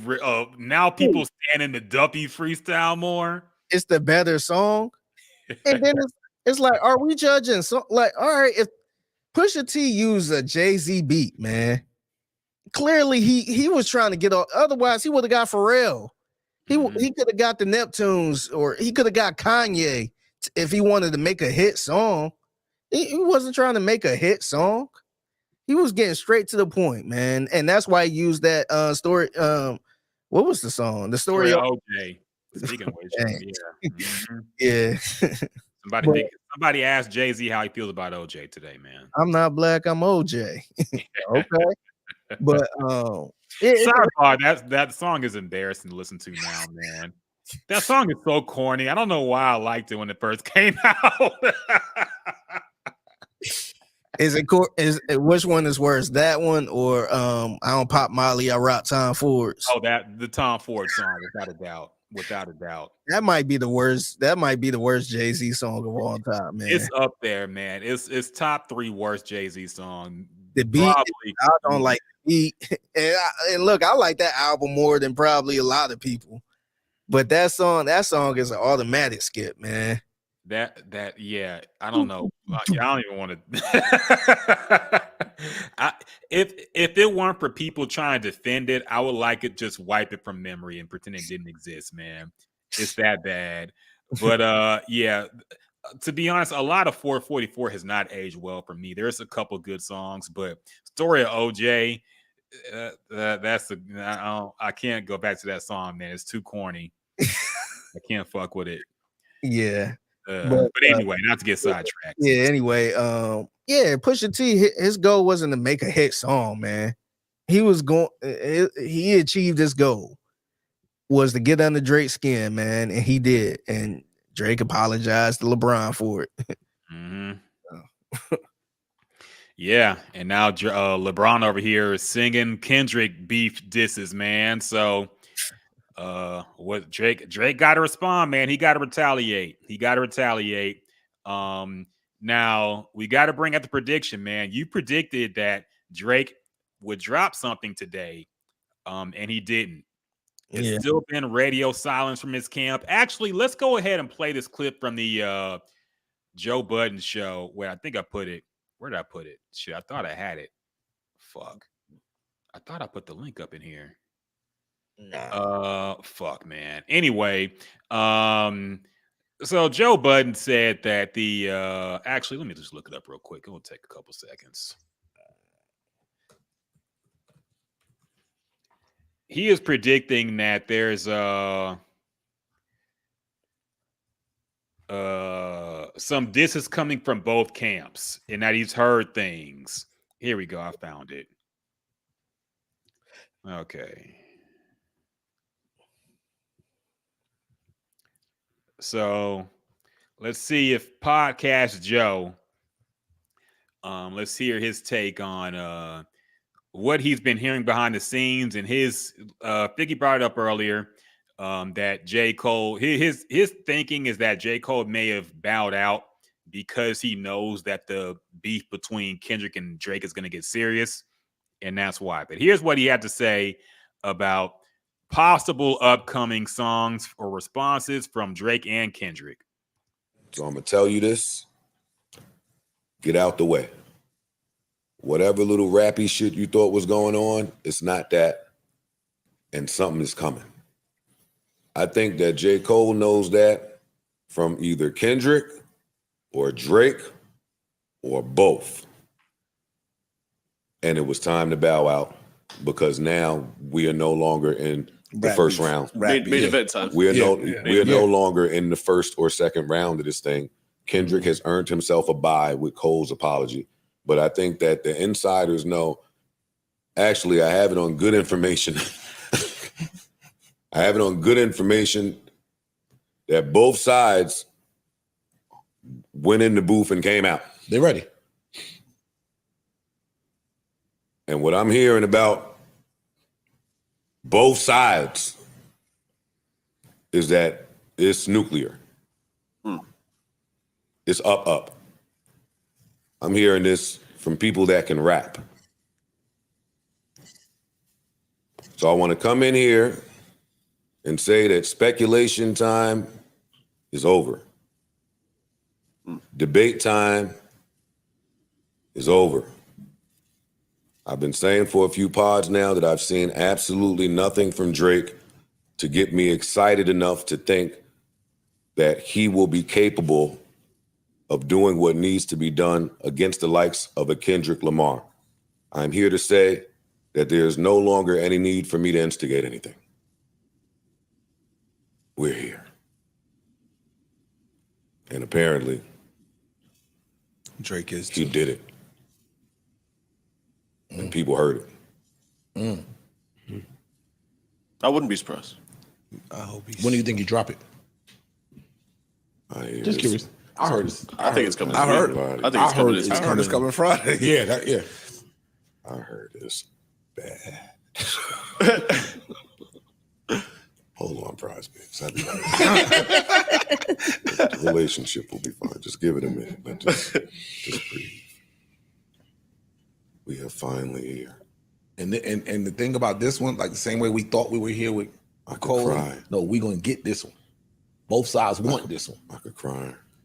Main event time. So we could be sad for a little bit that we saw the little apology walk. I'm sad about Cole, but I'm happy. But get out of here, man. Take the ball and go home. Anyway. Okay. Now I know people see this and get very excited. I will remind people that Joe Budden has a taste for theatrical. He likes to be dramatic. And just because people have heard supposedly a diss doesn't mean we're going to hear it. So I'm trying to take things with a grain of salt because I don't want to get too excited, man. Here's what happened when we last just got too excited. We had to listen to a whole R&B album from Future. Okay? So I'm trying to pump my enthusiasm and realistically just wait it out and see what happens. I don't want to get too excited, but Joe Budden's response of nuclear disses coming from both Kendrick and Drake, and that Drake already has something recorded and is bad in terms of what it could do to Kendrick. I have to hear it to believe it. I have to be honest, man, because apparently he has something recorded towards Pusha T, and Jake Prince supposedly put a stop to it and ended the beef. So I don't know if we're ever going to hear it, man. I don't want to get too excited, but Figgy, what's your take on this? Do you think that both sides are ready to go? And are you buying what Joe's selling here? I am buying what Joe is selling here, and this is why. Joe, even though a lot of people feel like he's very anti-Drake because all the anti stuff about Drake always get highlighted, but the good stuff about Drake never get highlighted from him, or people they never point that part out. But he been kind of on Drake's ass a lot lately, and now it seemed like he kind of changed his tune a little bit. Because before he was just kind of like, man, nah, I think I ain't trying to misquote him or nothing, but he was kind of saying like, I don't know what Drake gonna do. I don't know if what he gonna do with Kendrick. Now he kind of changed his tone. He kind of like, man, they both got some stuff. Because easily, if they didn't, he would probably be like, man, Drake is ducking, or Drake is this, Drake is that. This is probably the first time I ever seen like Drake fans and Joe pretty much united with Joe Budden. Drake fans hate Joe Budden so much. And this is the first time they like retweeting this, like, yeah, see, he got something coming. See what Joe Budden said, like he's the source or some shit. So I do believe him. I do think he talked to a lot of people, and you know, like I said, Drake be DMing him at times. I'm sure he got some people that hit him up that's around Drake and Kendrick. So I do think they, or at least they saying they got something. I agree with you. I don't know if it's gonna drop or what, but their camps are saying they got something and they ready for war. I don't know what that means. I don't know what's ready for war. I don't know if it's, you know, that nuclear or whatever, but I do think he heard from their camps that they got something. I believe that. Yeah, I mean, I know Joe knows a lot of people. I don't know how in touch he is with Kendrick's camp. I have to be honest, man. I feel like Kendrick probably has a very small circle. And if he's putting a diss song out, I don't know if he's previewing it like Drake would, you know? So I don't know about that. And Drake, I know they have beef going back to his All the Dogs review, which Drake had a problem with, and he called him out for it. So I don't know how linked in he is with Drake anymore, but I know he knows people who knows Drake, and they probably told him that he's been previewing some stuff and he has something ready. But like I said, I don't want to get too excited, man. I don't want to get too hyped up. I don't want to start believing and then be disappointed, because what if this is all we get? What if all this fizzles out and there's nothing more that we're going to get from this diss? And we're just look back at this time and say, hey, remember when we thought that Kendrick and Drake were really going to go at it and they didn't? Yeah. You know, we thought that was going to happen with Control. When Kendrick dropped the whole Control verse and went at everybody, we thought that was going to be all out warfare, and it really wasn't. So I'm preparing for the worst. I'm preparing to be disappointed in case nothing happens and we hear years later, oh yeah, it was going to get too bad, so we put an end to it. You know, we need more. That's the worst thing that's going to come out of this shit, man. If people like all these kumbaya ass niggas going to come out the woodwork and say, well, you know, we need peace in hip hop. You know, it's all about love and supporting our fellow black man. Nah, man. I don't want to hear that right now. I don't want to hear that right now. It's time.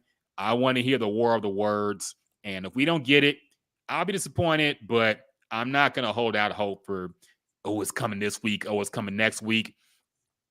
We'll react when it happens, man. If it's bad enough, we'll do an emergency podcast. But I don't know, man. I'm erring on the side of caution, because especially after this last album and how disappointed it was for people who wanted more of the last album from Future and Metro. I just don't know if we're going to get what we want, man. I don't know if it's going to play out like we want it to. Yeah. I agree, man. I want to play something else too. So kind of sticking to the Joe Budden podcast theme, I guess. So remember Rory and Maul, who used to be on the podcast? Yep. So they got their own little podcast now. And Maul was pretty much explaining his I guess he had a conversation or whatever with Drake. And this was kind of interesting. This was, I want to say this was around the Dreamville Fest, I guess. Oh. I asked Drake one question. I said, yo, you going to Dream Fest this weekend? And he gave me an answer that was kind of like weird. He says, I don't know, should I? Because it's weird right now. Like, are we performing the record? Can we ever perform first person shooter? And he has to change the bar now. He has to shit on Kendrick now. So we're gonna shit on Kendrick every time we do the record? Yeah, that is kind of crazy. And nobody wants to hear us together unless we're dissing Kendrick. That's just where it's at. Niggas don't want to hear new records. It's a fair Niggas point from don't the want to boy. hear old bops, old jams. It's a nigga in Compton that wants smoke with both of you niggas, and you niggas is in North Carolina having a bromance. Yeah. So if you don't go, I think Cole feels a way about that. He's like, yeah, probably. He said, but I'll talk to him. The Beige Brigade is over. I don't know what that is. Cole and Drake is the Beige Brigade, like the it's over. The light skin link up. Yeah, it's over. The mulatto pop. That's over. Cole Drake don't trust none of these niggas now. He don't trust none of these niggas in rap. He don't. Like, I'm saying he don't trust none of y'all. He don't fuck with none of y'all. He not. It's over. But the nice guy doesn't want to be nice anymore. No. So I mean, I don't know if you how you should take that. Take that with a grain of salt or what. But it kind of got me thinking, like, dang, like with J. Cole bowing out like this, is he not like, I don't want to say cool with Drake. I'm sure they still cool. I don't think J. Cole is that type of person, but I don't. I thought that was kind of strange that, you know, if this conversation was actually true, that Drake kind of thought it would be weird to even perform first person shooter, man. That kind of confirmed that was somewhat of a diss song. Am I tripping? That kind of confirmed that maybe that's a diss song towards Kendrick to begin with. No, because I think what he was saying was it would be weird if they did that song and then J. Cole, the awkward part where he shouts out Kendrick. What's he going to do about that? You know, I think that's what he was really getting at. It would be kind of awkward now that Kendrick is released the diss song for them to perform a song, and then he has to change it, and people will assume that's a shot or not a shot or something. So I think that's what he was getting at. I didn't see that song being a outward diss towards Kendrick personally. Like I said, J. Cole shouted Kendrick out on the album, called him the Big Three. And I didn't hear anything about what Drake said. Unless I'm missing something in the tea leaves, I don't know. I got to get some motherfucking lyric investigators on it to figure out if there's any subliminals towards Kendrick and Drake's verses. But I didn't hear it. Yeah, I don't think it was a disrespectful type of diss, but I do think Kendrick probably looked at it like you calling yourself Muhammad Ali. And then he mentioned, I do think it was something where he mentioned me and Drake is like the Spider-Man meme. I hate that bar, but me and Drake is the Spider-Man meme. Pretty much we on the same level type thing. And it seemed like he did kind of give Kendrick the bone a little bit, but I'm the best out of all. And me and Drake on the same level type thing. So that's what kind of explained the way Kendrick dissed him. And it wasn't a huge diss because he just said ain't no bit three, it's bit me. So it wasn't nothing that serious. So that kind of go to why I don't understand why he had to go back and you know, take the whole diss song back, man. I don't think it was nothing that serious. But yeah, it's kind of interesting. I wonder if this with that conversation, I wonder if that kind of created a divide in this relationship a little bit with Drake and Cole. Yeah, look, I think he feels a way about J. Cole being on this future project too, man. Yeah. So I do believe what Maul said there. He had to Drake. I mean, J. Cole had to clear the song. Yeah, and he knew it was going to be on that album, man. So I don't think. I think what Maul said is right at the end. I think Drake is done with these rap friends, man. In general, I don't think he trusts anybody. I think he's had these doubts since really the beginning, man. I think he's always kind of felt like an outsider. I'm pretty sure he always knew that people were using him for clout when he does a feature with people and they act like they cool, but they talk shit behind his back. I feel like he's rapped about shit like this, man. And you saw what happened with Meek Mill. You know, he did a song with Meek Mill, and then Meek Mill dissed him right after. Yeah. So he knows how flaky these rappers can be. and he's flaky himself. So I don't think he counts anybody in his corner right now. Honestly, there are some people who will side with him, but I don't think he really trusts anybody in general. And it's really the rap world against Drake. It feels like I think that's how he's taking it. Rap against me. So I don't know, man. We'll see how it goes. Well, his next album is gonna be called "The World," Me Against the World. Me Against the World. And then All Eyes on Me. Yeah. Tony Scott actually had asked a good question at the beginning of the podcast. I'm sure he's gone by now. He was on Facebook. He said, Wayne and Nicki are supposed to be Drake's ride or die. Where they at is highly suspicious. That's actually a pretty good point. But to be fair, Wayne don't really involve himself in things like this. He's never really done that. I know the Pusha T beef back in the day got kind of heated, but he never really he was never really a beef rapper like that. He kind of stays out of people's beefs. And as far as Nicki goes, Nicki and Drake had a love-hate relationship going on for so long, man. I don't know where they stand now, but I know they were cool, then they had beef, then they were cool, then they had beef again. I know they had beef when when Drake brought Meek Mill out on stage a few years ago. She was tight about that. And knowing how flaky Nicki is, I wouldn't count on her to be on my side for anything, man. Yeah. She got her own problems to deal with. She don't need to be in this Drake beef. Yeah. No, I agree. And two, like I know, look, let's be honest. We talking about years ago, man, Young Money, Cash Money type stuff with Drake, Nicki, and Wayne. And I'm not saying they fell out or anything, but I think it's possible that they kind of drifted off. I know he still respect Wayne. He will be wild. It would be crazy if he don't respect Wayne anymore. I'm sure they still cool, but I don't know if they had that close Young Money relationship like they did. And then the same thing with Nicki, man. Nicki, she married, man. And we seen how Drake was acting with Nicki when she was with Safari. So it probably, it's probably not good for a marriage to be that close with Drake now, man.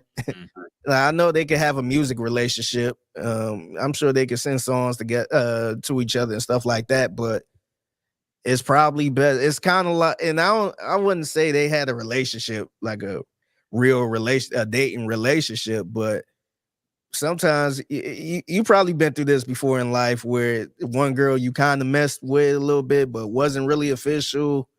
And when she get in a relationship, y'all can't be friends. There's no friendship because of what y'all had. So there's no, hey, we just cool. You just got to cut it off, man. So it could be something like that too, where, they don't have no problems or anything, but knowing how it was before, we can't, and she's married, and the type of dude she got, he probably like, nah, man, I ain't Safari. You ain't about to be in studio with him and knowing how he is. So maybe it could be a thing where she had to, distance herself from it. Yeah. It could be. And I think she got her own beefs to worry about at this point with everybody, so she don't need to be involved in any more. But yeah, man. I don't know. I agree with what you said though. Young Money is not what they used to be. It's been like so long since that was even a real close-knit unit. There's no Young Money, man. Yeah, there really isn't. It ain't no Young Money because Drake got out that deal. So he been gone from Young Money. Nicki, I don't think is with Young Money. Wayne is just Wayne. I don't even think Wayne is with Young Money. So there's no Young Money. I think they still have a cool relationship, but them days are over, man. This ain't 2012, 2013. Yeah. No, yeah, it's definitely packed up for Young Money. Drunk said J. Cole could put out the greatest album ever. I still wouldn't hear it after this. I wouldn't want to hear it after this. I think that's how a lot of people feel, man. It's going to take him a while to get this stench of corniness off of him. If he was planning to drop an album this year, he should wait. He should push it to like 2025, maybe 2026. Drop it on his 40th birthday. How about that? And see, the thing is, I think he was planning on dropping this year, man. He was doing all this work. I don't think he was just doing this to drop next year, man. I think he been promoting that song, the Fall Off. He been promoting that for a minute now, man. And man, he shouldn't have did that, man. And I'm not just saying it being selfish. I just think it wasn't a good look for him, man. It's not a good look for any rapper to do something like that and then be prepared to drop an album. So it was just a bad look overall, man. I can't believe he did that. Yeah, it was almost career suicide, man. Luckily, he's as big as he is, but yeah, it's gonna affect him for some time, man. Junk also says, well, Drake was an actor turned rapper. He was never a cat who was really had to get it out the mud like Cole or Kendrick or even Rocky. So of course they don't accept him. Yeah, I think that goes to it as well. The fact that he's always been kind of cosplaying as this hood dude, man. And everybody can see it. Everybody can smell it. I'm not saying, look, most of these rappers ain't really from the hood like that either, to be fair. But he is from Hollywood. You know, he came in the game on some conscious rapper type, I'm just being me. Yeah. And then turn into this mob boss type of figure in his raps, man. Yeah. And that's what kind of, people, rap is fake overall. So I can't even say that the fakeness really gets to them, but just he's always been this outsider to them, I'm sure. They don't see him as one of them. And I think too, the other thing is too, not only we talked about all of that, but he was like the biggest rapper in the game, man. I guess one thing for somebody to be all of this and not the biggest rapper, where they're not really a threat and you're better than them and bigger than them. But he's the top dog, man. So going against, if you even try to go against him, you got to go through, mob ties, Jay Prince and all that stuff. And you know how they feel about him. And he's the biggest artist in the world and he's bringing in money and stuff like that. So they not about to let you destroy none of that. So now it's officially some street stuff. So it's no way, even with Pusha T, that was probably the worst they ever got. And that was just on wax. That was just on over instrumentals. So I think a lot of rappers probably felt that way, but they can't do anything because they got to go through his street representatives that's under him and are protecting him. So I think that a lot of that has something to do with it. Have you ever seen a corny dude in life where it was just like, man, this dude's so corny. You know, this dude can't fight, but he got some older brothers that will, that can beat you up. And they ain't about to let nothing happen to him. I actually know a lot of people like that. A lot of people that's like in the hood, and that dude can't fight, but he's protected by a lot of his family and other people. And it's just like, man, I want that dude so bad. I want to beat him up and embarrass him, but I can't. And you just gotta roll with it, man. So I think it could be a situation like this. Maybe I'm wrong, but it could be a situation where a lot of these rappers always felt some type of way, but this is the biggest star in the world and you got to roll with it, man. Yeah. Also the fact that, something we peep too, the stealing swag that he does, the taking people's flows, the taking their sound and doing songs with them and acting like it's just him trying to bring up an up-and-coming artist when it's somebody who is going to blow up regardless. The only person I think he really gave a boost to that wouldn't have got anywhere without it was Black Boy JB. Yeah. That's one guy where it's like, okay, he would never have had a hit if it wasn't for Drake. Everybody else that he's done a song with that's been a new artist, I feel like they would have popped on their own, man. You have the Migos, of course. You have who else recently? Lil Baby. Yeah. You have a lot of Atlanta people that he did songs with early on that were going to make it regardless, man. but Yeah. it kind of like he gets the credit for helping them, but it really wasn't him. He just jumped on a wave that he knew was coming, and now he looks like he's a part of it when he really wasn't. Yeah. It's that's the other thing. And then the other thing is too, people try to defend this like, oh, he's helping other artists, and like, no, he's helping himself, man. A lot of artists ain't that generous, man. If anything, he would have let the song breathe or promote the song or something on his own if he was that generous. But that's how he's staying relevant. He's finding that sound that nobody's really using and using it. So I mean, I guess that's a good way to stay relevant, man.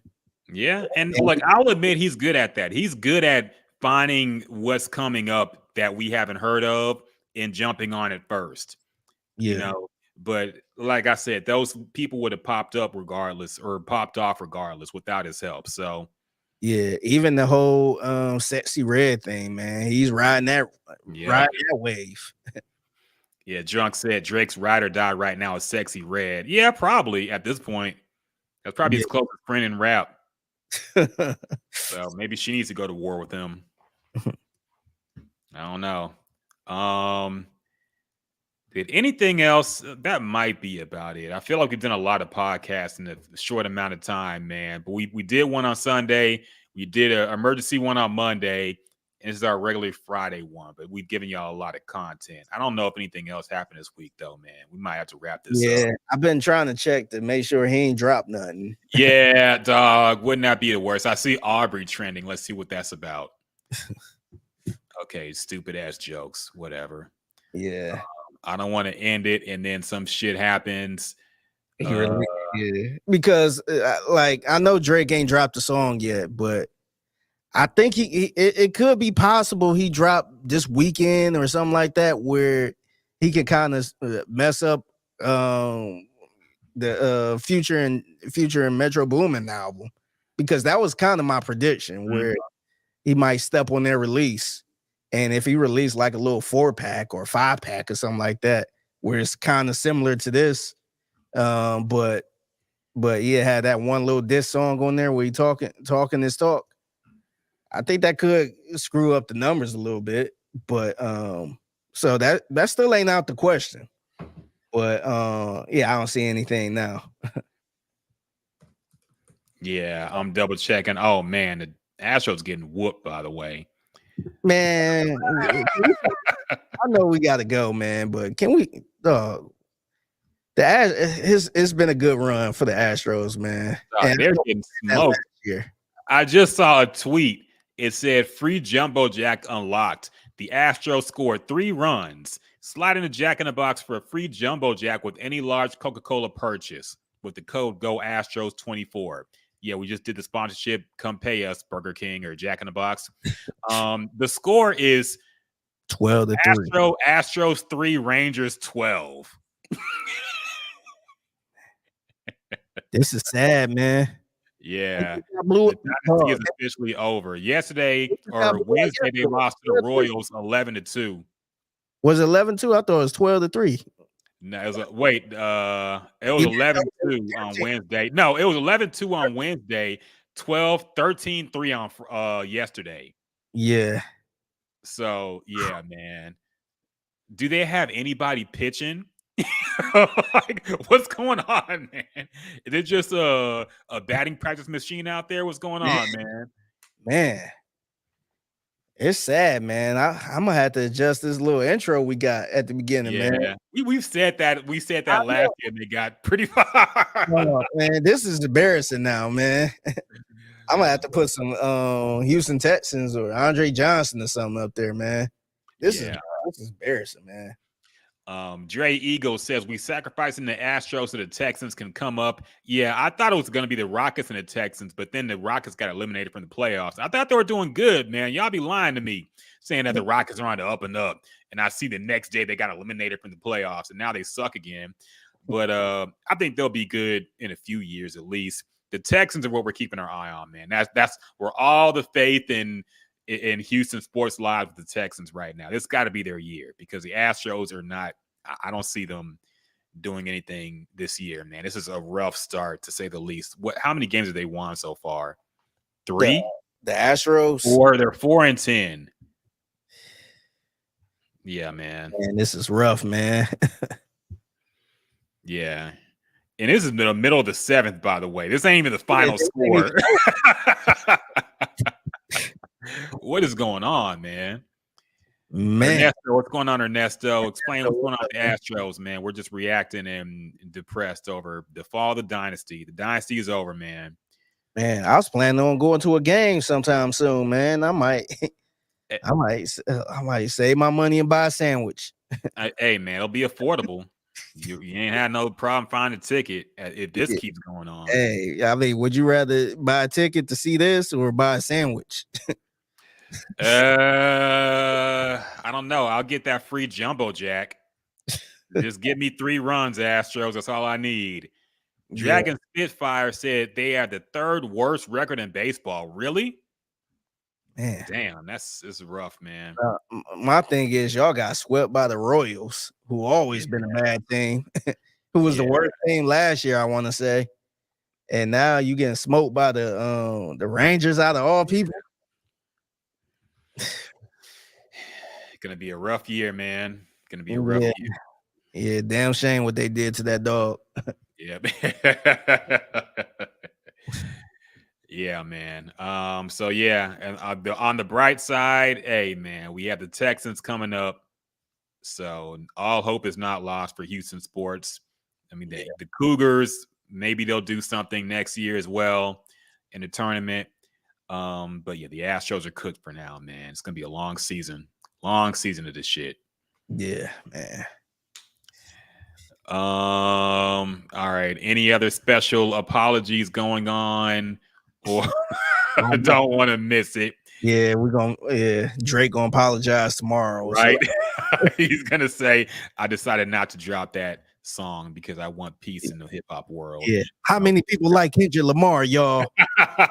Dog, can you imagine if you were a J. Cole fan and you were extra hyped about that festival because you were like, "Oh, J. Cole really gonna put the knife in Kendrick today." Yeah. He's your favorite rapper. His motherfucker got the whole crowd cheering for Kendrick Lamar, man. Yeah. Come on, dog. His core fan base, he got up there and basically admitted he was a bitch. Yeah. I don't know how that could be anybody's favorite rapper at this point, man. I feel for y'all. If y'all stan him, I feel for y'all because I know y'all are fighting the trenches, man. This is like World War I type trench warfare for y'all at this point, trying to defend what J. Cole did and trying to make sense of it. Yeah. Motherfuckers writing themselves into a corner. trying to explain how this is part of a master plan. All right. I'll let y'all have it. Y'all are braver than me. I could not defend Jay-Z if he was in some type of shit like this. Imagine if Jay-Z apologized. Now, he apologized. I can't even bring this up because he apologized for Super Ugly. But that was different, okay? That was personal. Yeah. But and he still went in on Nas. He apologized for the beef. Like he's going back and forth. On the next album he dropped, he was still dissing Nas. Yeah, it's not like the battle just ended. Blueprint 2. Yeah. Which was a really good diss, by the way. I think he got Nas on that one. It was. Just because he wear a coupe don't mean that he bright. Just because he the rap version of TD Jakes. Rap version of TD Jakes. Prophesizing over your, I forget what I went, but it was cold, man. The only thing I hated about that song was the hook was awful. Yeah. The hook was the worst, maybe the worst Jay-Z hook of all time. I got my mojo back, baby. Oh, behave. You know how old, like, this is why I hate when rappers do some modern day pop culture reference. It sounds so Austin Powers references in your song, man. Yeah. Yeah. Imagine how that Ludacris song sound. Dog, I know. For that number one spot. Yeah, baby. that video was cold though. Yeah, Quincy Jones in that bitch, man. It was killing it. Yeah. But yeah, it was rough. Yeah. I think that about does it, man. I'm not gonna watch the Astros get smoked anymore on this timeline. I'm gonna go ahead and close it out. So everybody, we appreciate y'all rocking with us throughout this whole the podcast trilogy of beef we've had going on. Appreciate everybody who joined us, man. Dragon Spitfire, Ernesto, Dre Eagles, Drunk, TJ. Earlier it was Tony Scott. Everybody who joined us on Twitter, on X, on Facebook, on Instagram, on YouTube. I got to do a better job too, man. It was a lot of people joining on Instagram, man. Word. I can't even see on Instagram, man. I know. I think the best way to see it is if you probably got to pull up on your screen and go to word. live. Yeah, it's not Instagram friendly yet, but yeah, I'm looking on here now. A lot of people were joining. Shout out to my girl Bree. Who, ain't no point in reading the comments. We was talking about OJ. And she said we'll never know he had his kids sign NDAs before he passed. I thought that was interesting too. I heard about that. Yeah, to go in that room, no phones, and they had to sign NDAs. Just like, dang. Shout out to my sister Tasha, my older sister Tasha. She was in here. Tasha? Yeah, she said she can't remember nobody's number either. So yeah, there's a lot of people joining there. I'm gonna do a better job. Just try to keep up with the comments on my Instagram too. That's all good, man. We appreciate y'all commenting and joining the discussion. Dre Eagle said, when I hear J. Cole name now, all I hear is that pig pen drop. Yeah, it's pig pen status, man. He's a pig pen rapper. The hogs, the hogs, the pigs. Well, look, we appreciate y'all. We hope y'all have a great weekend, and we'll be back next week with whatever we have to talk about and react to. So stay tuned. And until next time.